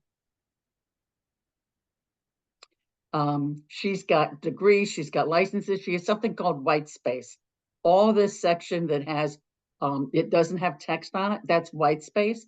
The relevancy of that is that studies show that white space commands a premium remuneration. And so ka-ching, you are, you come across as worthy of a higher rate when you've got a lot of white space. When you try to jam everything in into 1/4-inch margins and size 9 font, and it's just packed with paragraphs of information. By the way, I don't read paragraphs. I don't have time to read paragraphs in 6 to 8 seconds. So I only read bullets. So if you think about a supermarket ad, everything jammed in, you know they're competing on lowest cost. Don't make that mistake with your resume. In Luann's case, she had her contact information down in the footer. That's not necessarily going to get read. It's not necessarily going to get found. In fact, if you were applying to any kind of a health system and they had a candidate tracking system, the candidate tracking system might not even be able to parse that information into the record and not be able to record that information. So you want to have that contact information right up front. You know, I'm not seeing responsibilities here. I'm not seeing accomplishments here. So when I go to her resume, let me just come over here to do that. Oops, that's where we're going. Let me come over here. When I come to her resume, there's not a lot of discussion. You know, no doubt she might be doing that because she's saying to herself, I've learned the rule of not having more than 2 pages for a resume, or 2.5 pages for a resume. But one of the ways to achieve that 2 pages, if that's important to you, is where you cut it off. While it's illegal to discriminate against anybody in terms of hiring them for a job for being age 40 and above, that happens consciously, unconsciously. So what we find in the executive search business is that the last 10 to 15 years tend to be the most relevant.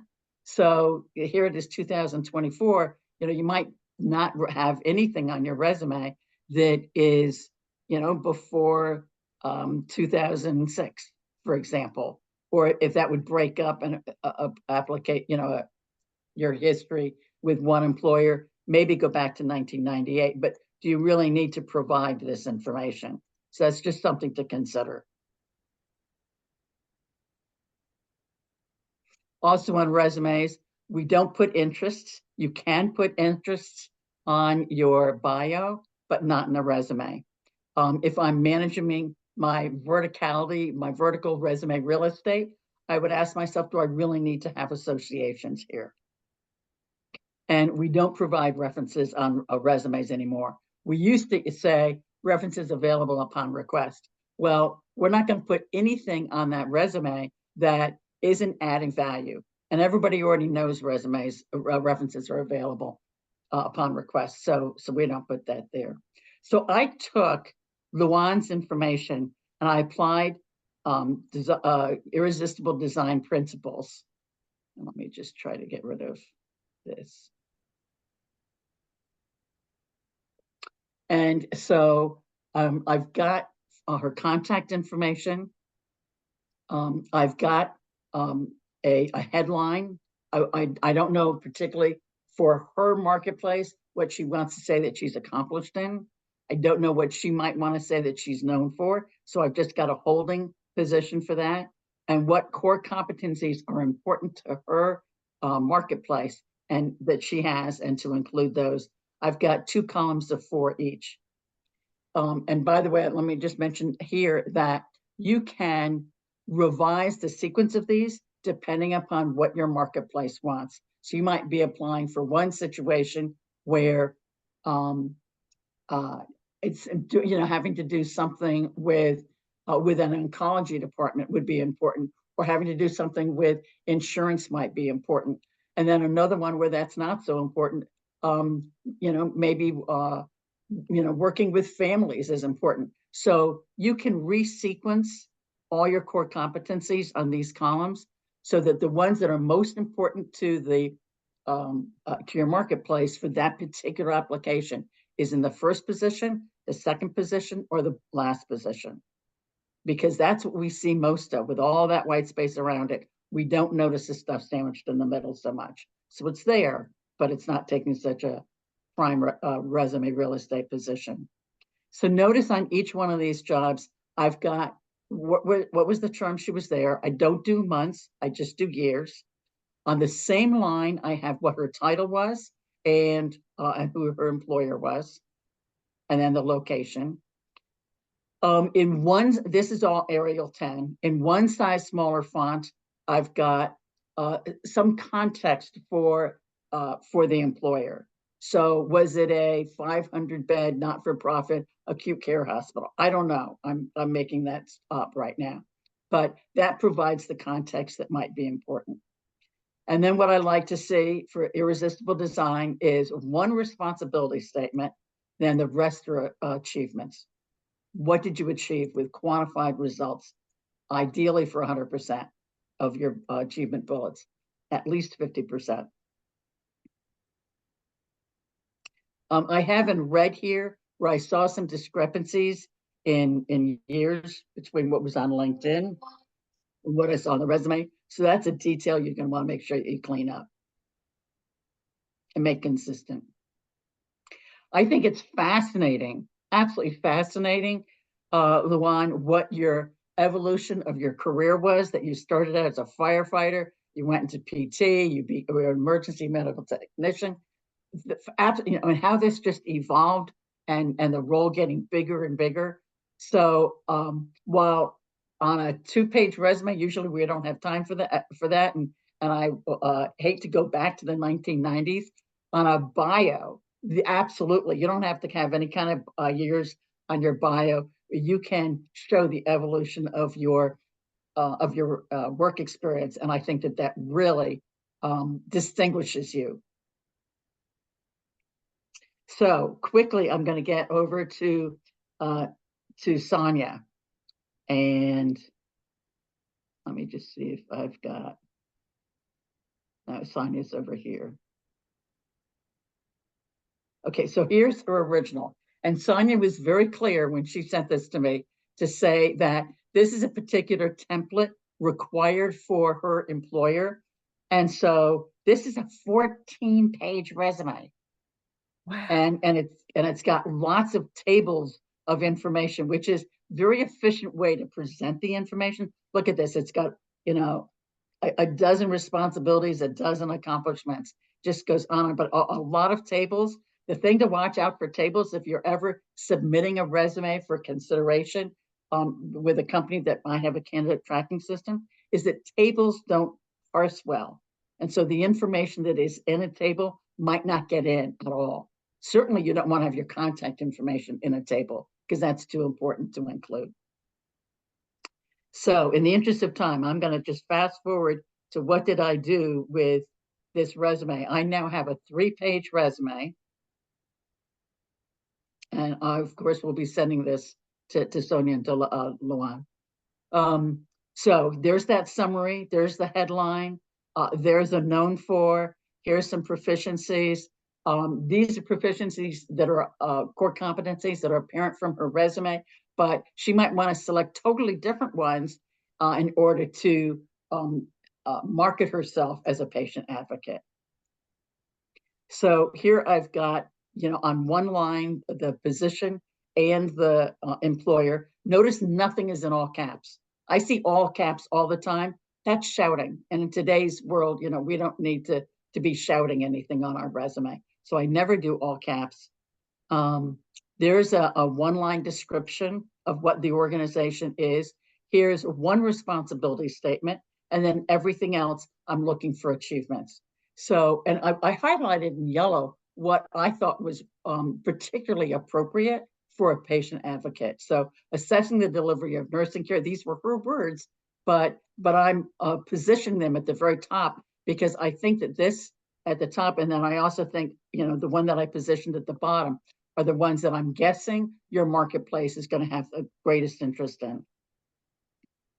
And so whenever I highlight something in yellow, that represents, this is gold, this is good stuff.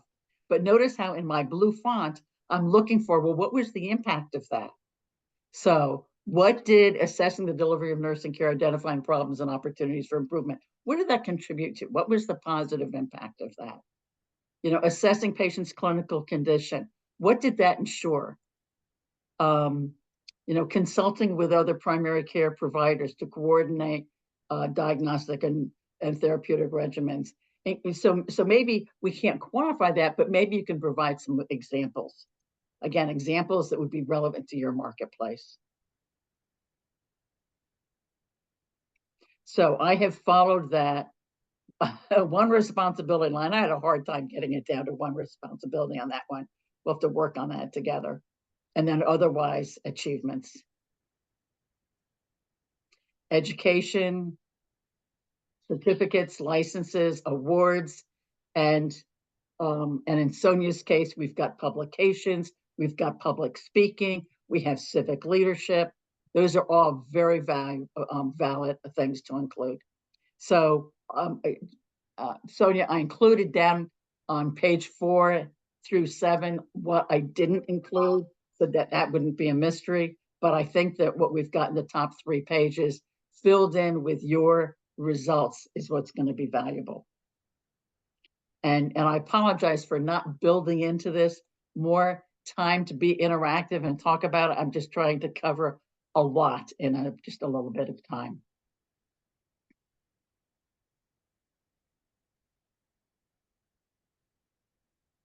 So that's resumes. And as I mentioned, it's easier to write a bio if you've got your resume done first. So when you're writing your bio, and a bio could be 1 paragraph, it could be a full page. And I'm going to show you some examples of that. So when you're doing your bio, you definitely want to be branding yourself. So if you're going into being a patient advocate, RN, then that's a very much an essential element of your brand. Whereas in resume, we kind of use resume speak. We start with a verb. We never use first person. When you are writing your bio, it's much more of a conversational tone that can showcase what your personality is. Be sure you're not using any jargon unfamiliar to your reader. Keep your paragraph short.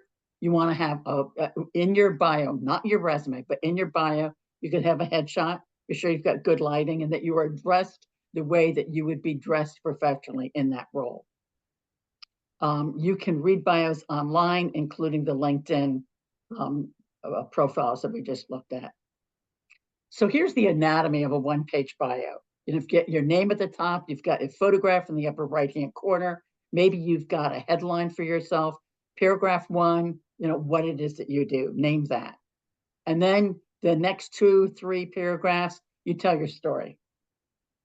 And then in the last paragraph, you can get it a little more personal. If you want to speak to your family, what your hobbies are, what your interests are, where you'll work, then that can all be included in the last paragraph. Be sure to include your contact information. So, you know, your email, and you want to be sure that you've got a professional email, not just your personal one. Be sure that you've got a phone number that you're comfortable handing out to the public. Your LinkedIn URL might be a good thing to include here. If you're going to have a website for yourself, be sure to include the website. But, you know, here's my tip for you. No long paragraphs. Those are going to get skipped. Short paragraphs. Here's an example of a 1-page bio. This is my bio, which you saw Carolyn reading an extract from when she presented me. And so it's got 3 bullets there. It's got a total of 1, 2, 3, 4, 5 paragraphs. I personally don't get much into my personal family situation. I I choose not to. So that's a matter of choice for you. But I certainly have my contact information. Here is a sample bio of one paragraph of our beloved Karen Sanders. And I'll leave that up for a moment for you to be able to read it. I'm the one who's highlighted in yellow, and you remember that means that's gold. So for me, you know, Karen is all about helping others. And so while that's, you know, down there in the last sentence, I think it's so important, so relevant. I just wanted to really bring it out.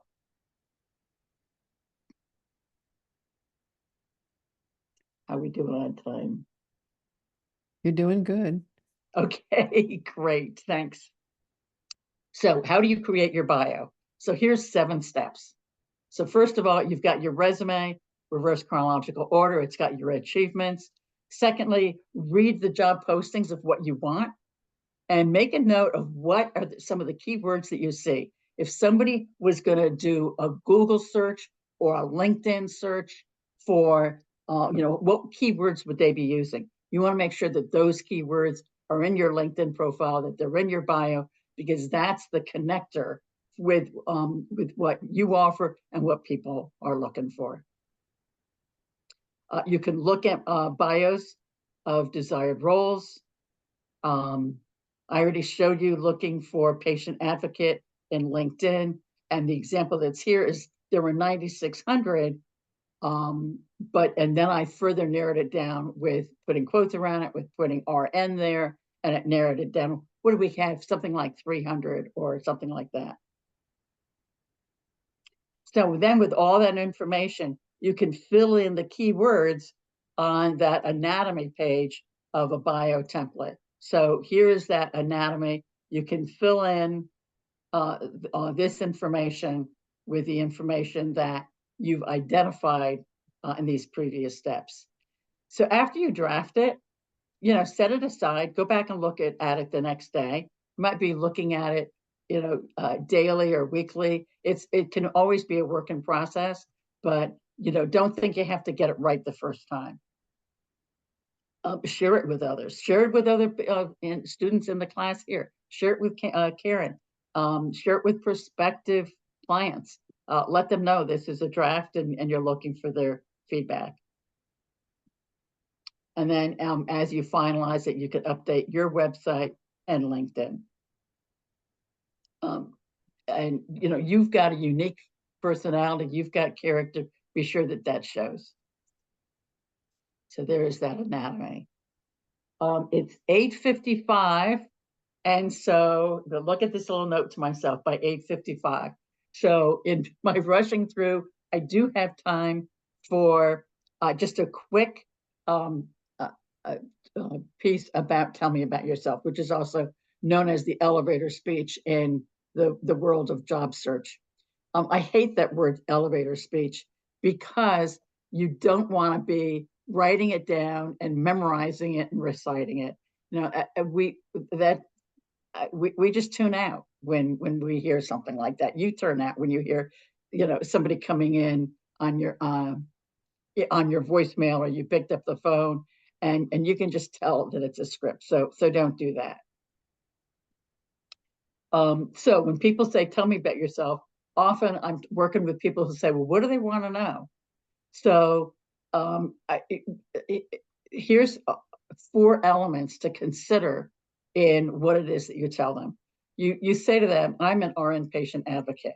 My whole career has been in nursing. It's been in helping others. That's what I love to do. I worked at different hospitals. I worked in different departments.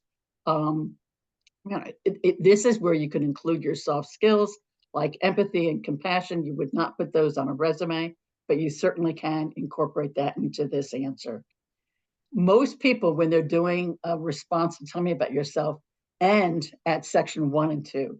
I recommend you also go into 3 and 4. Number 3 is, so here's why I'm excited about talking with you today. You know, I understand that your mom isn't doing well and you're wondering if she needs to be in assisted living.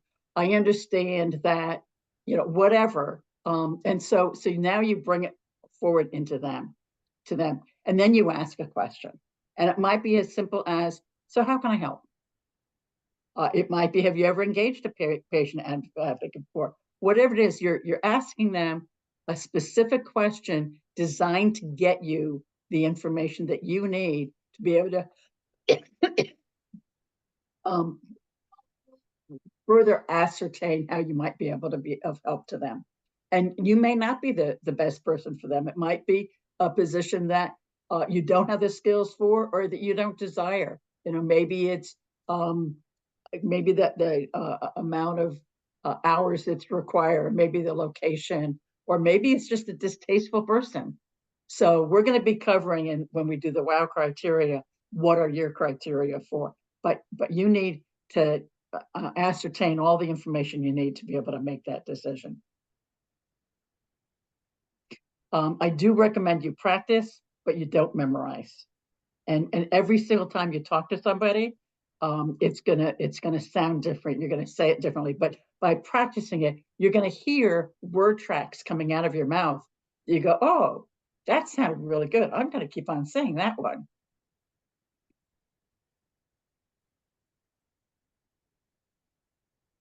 So here's an example. And again, you're going to get all of this in the PDF. So I'm keeping my eye on the clock. I know the importance of being on time. What I would like to hear from you is, first of all, if you have questions, let me know what questions you have. But just as importantly, I'm very interested to hear what insights that you got out of just this past hour. So who has either a question, and just, you know, speak up. I've got my eye on this page so I can write down insights, and so I can't also see people at the same time, or maybe I can. Let me see if I can do that. I can. Okay, I can see you too. So just unmute yourself and share a question or an insight. Well, for me, it was you just cleared up a lot of clutter. I've been, you know, joining this new practice. In fact, I have to present a bio for their website tomorrow, and now I realize I have to redo it again. But it's just clearing up the clutter and kind of inverting a lot of stuff that needs to be inverted. And I'm going to infer from that some of the clutter is the stuff that is relevant for the past, but not the future. And exactly. So yeah, that's a good way of editing it out. Yeah, great. Mark, you're there you go. Yes, so out of curiosity, artificial intelligence, what and how have you used AI? What tool? Any things to be careful of and using artificial intelligence? It's new, it's developing. I've been having fun in a non-professional way of using artificial intelligence. Like I've had it write poems, I've had it write recipes based on a photograph that I've described and things like that. I do have a concern when it comes to the search business, and that is that we're going to see resumes that are fabricated. Yeah. That somebody took the job spec, put it into ChatGPT, and came out with, you know, asked it to give me a resume, and it gave me a resume, and that became the bulk of what my resume was, but not the facts of what I did. I have a concern about that. Very good. Yeah. Thanks for asking that. I am fascinated with AI. The good, the bad, the ugly. Who else has a question or an insight?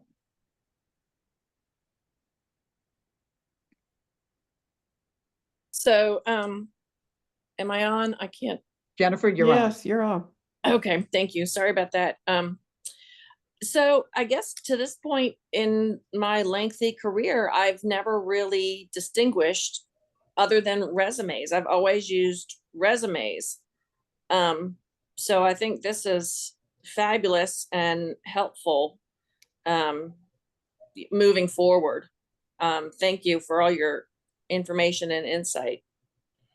Great. And so I'm going to add to this, for example, the LinkedIn profile and the bio, 1 page, and the bio, 1 paragraph.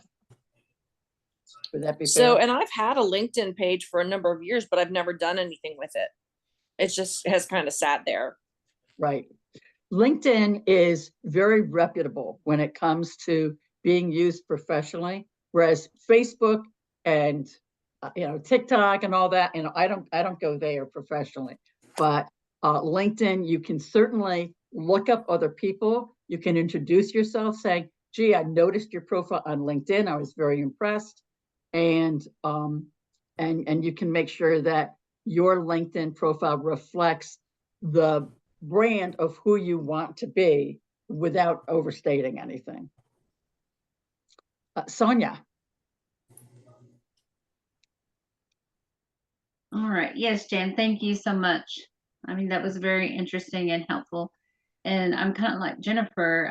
I have a LinkedIn, but I don't think I've been in it in I don't know how many years. So I'm going to go back and try to get into it if I can and try to get it updated, because I really didn't realize how important that part of it is as well. That's how people are often found, at least in my world they are. I don't know how much it is for healthcare, but I know that I looked you up, I looked Luana up, and every single time I get a call from anybody, I don't care whether it's professional or personal, I'm on LinkedIn and looking them up and getting some context. Yeah. Yeah. And one of the things about even doing my resume, the 16-page long one, is it was very hard for me to do it. And I know a lot of Native nurses had the same problem, because in a lot of our cultures, we're not supposed to like brag about ourselves or Right. tell what we do. So a lot of us, we've been struggling to create that resume or that curriculum vitae that we have.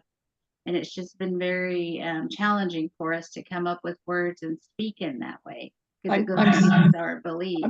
I'm so glad you brought that up. So for me, a resume and an interview is not about bragging. It's about informing. And so just throughout your career, you have needed information, you've provided information. It's simply that. It's providing information to assist people in making an informed decision.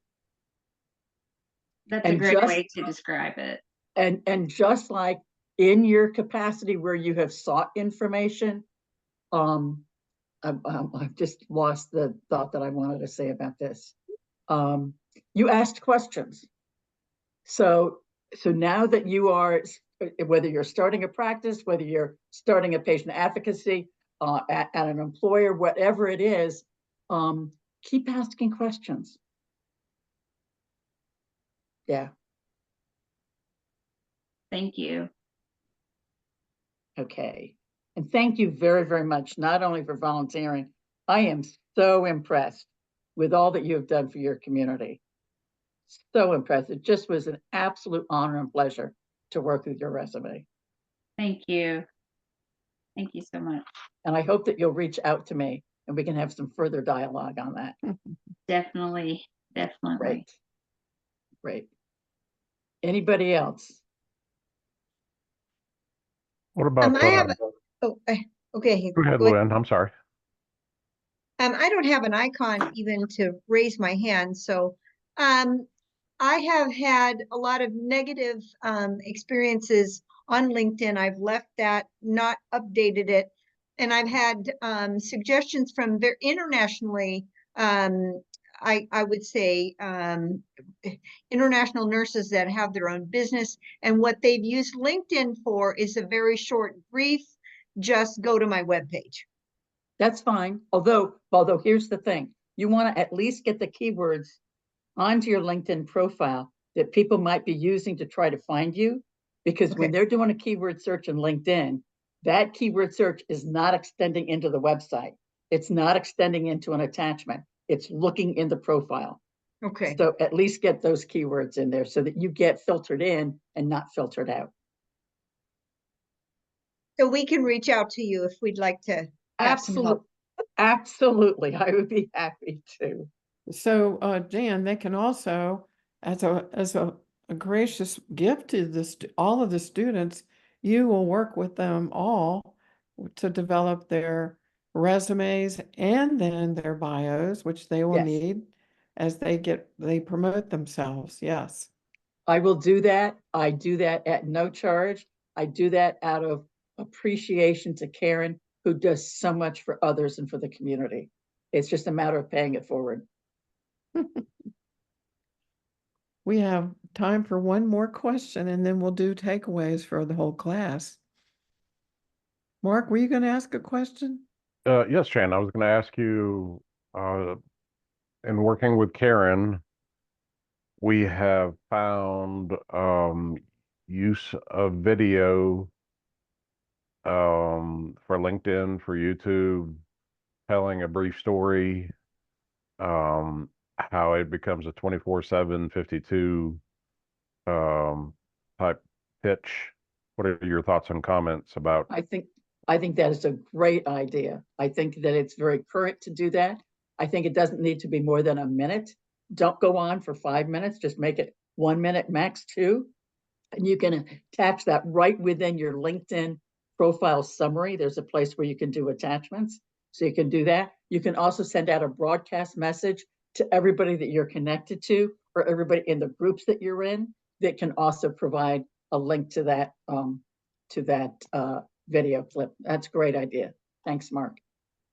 And to add to that, Karen does some exceptional presentations to the Osher Lifelong Learning Institute. She volunteers content delivery at Ollie and other institutions around town. Just capturing a picture or a brief video statement, adds tremendous credibility in the visual. And just a side comment to think about. We all walk around with these little computer devices, and Yep. these actually are absolutely incredible photography video devices. And to Jan, it is part of marketing that you'll hear more about as we progress with Karen's class. Great. Thank you. All right, so we're at the end of class. So Jan, can you stop sharing? And want to say thank you so much for all of your vital info. Everybody on this call needs a resume and a bio. And if you don't have one, don't worry, because you have the whole class to get one. And don't worry. And Great. just do little chunks at a time. So what we're going to do is takeaways, and we want to just have maybe 1 or 2 takeaways for your learnings about tonight, and that would include Lisa and Jan. So takeaways. So what about you, Sonia, tonight? What are your takeaways? Okay, there it is, unmuted. Well, there was a lot again. There was a lot of information from the class, but I just feel like there's just so much information that I'm going to go look into. I know that I was looking up for the nursing home compare whenever we were having that discussion. Again, just kind of helping others try to figure out the best nursing home, I guess, for their relative as well. And as far as the bio, that helped me out a lot to kind of condense it and to show what the impact is, to just keep it down to like people, process, and profit, show our numbers of the impact that we've made. And I thought it was all great. I just really enjoyed it, and I feel like it's really going to be so helpful in getting all this accomplished. So thank you so much. Thank you, Sonia. And Luann, what about you? Well, I want to thank you, Jan. The regrouping of your information and presenting yourself, that I'm very uncomfortable doing that.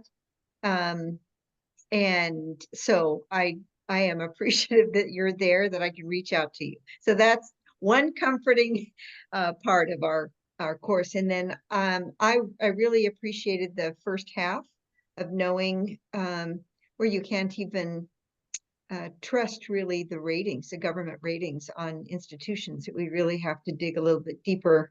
So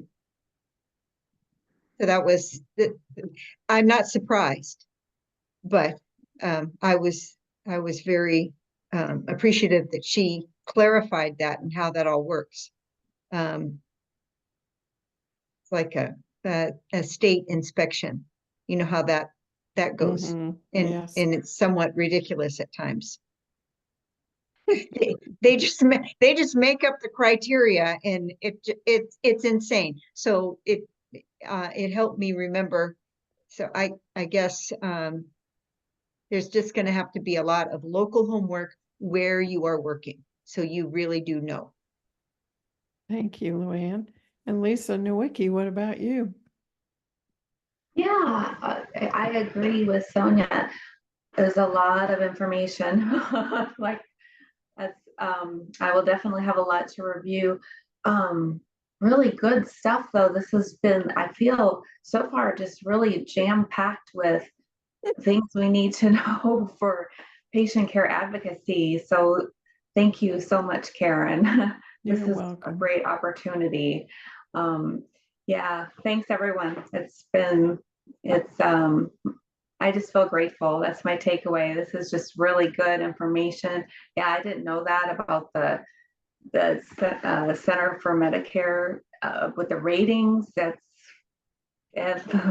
like Luann was saying, it doesn't really sorry, it doesn't surprise me either. But there you go. End with a crash. Okay, thank Thanks. you. And Jennifer, thank you. Thank you, Lisa. Jennifer, are you here? Yep, sorry, I'm having problems with the iPad thing. So I came in 20 minutes late, didn't realize that there was a time change between Virginia and Mexico where my husband and I landed today. But anyway, getting from Lisa about, yeah, basically the surveys and how they can be very, very one-sided, which is sometimes infuriating. Sometimes the things that they do look at versus the things that are important,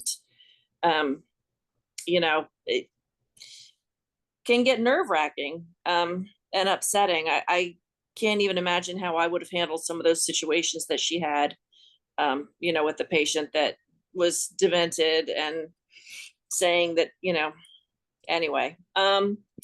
And then, as I mentioned with Jan's information about the resume versus the bio, like Sonia said, I'm going to have to get on LinkedIn and work on, I get these notifications all the time. Somebody looked at your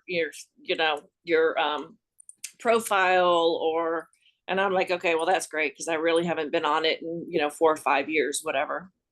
So the importance of that and getting everything together, for, when we do try to take this show on the road. Thank you, Jennifer. And Matthew, what about you? So yeah, the first hour, a lot of it made me cringe. I was just horrified by some of the heaviness that someone who does so much work like she does has to go through, and it's heartbreaking and a little scary, to think of trying to cut through that to help people. It also reminded me of a lot of the barriers I had in the prison, just getting good service. There's just some of these establishments where where she was talking about how they found the ways to make the 20% for these companies that buy these places. I know there's only one place it can come from, and it's just cutting at the heart of taking care of staff and taking care of patients. So it's made me run. And then leading into our second hour, I realize even with all that stuff, some of the horrors I've kind of been through, the traumas with all that, those are things maybe I don't want to carry into a bio and a resume. Is it really that relevant to my future? And where I'm going for jobs. So I think I have a new way of looking how to filter what is going to go into a bio and a resume. Thank you, Matthew. Thank you. And Mark, what about you? I have heard Jan Nickerson's leadership numerous times, and there were 2 words that resonate with me. The two words are premium remuneration. It's well phrased because what we are working towards with Karen's presentation is you're going into the business world and you want to be remunerated. I love the word for what you do. You'll see as the speakers come along, they'll share with you how to become premium remunerators, and that will differentiate yourself from others and your success model in the business world. Thank you, Mark. And Lisa Seeds. It is a lot to take in, but it's not unexpected. I wish to say that it was.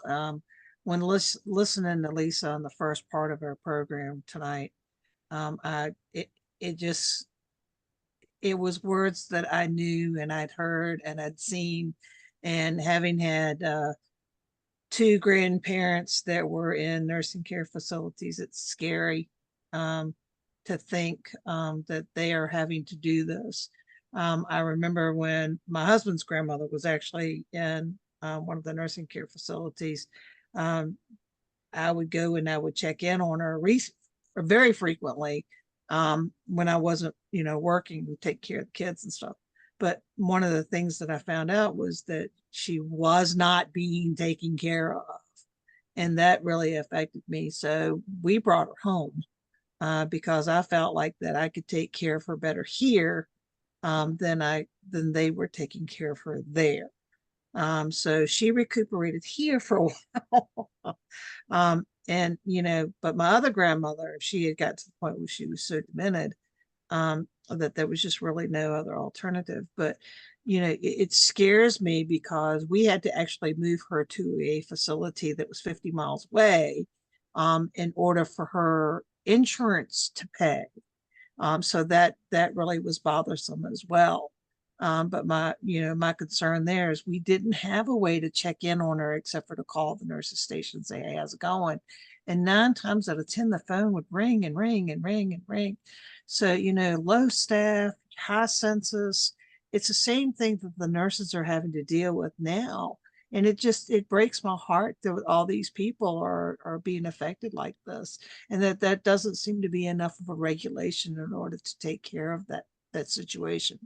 And that the states and federal governments aren't stepping up to the plate and said, hey, we're going to fund this nonprofit, but we're not going to fund where all the baby boomers are going, because in a sense, that's where a lot of the need is, and it's just not happening.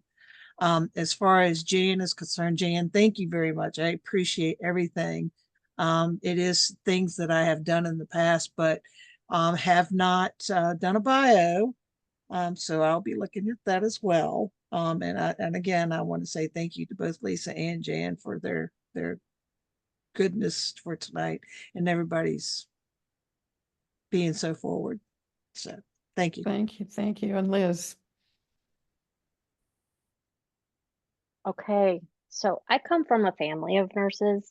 My mom was a director of nurses at a skilled nursing facility. And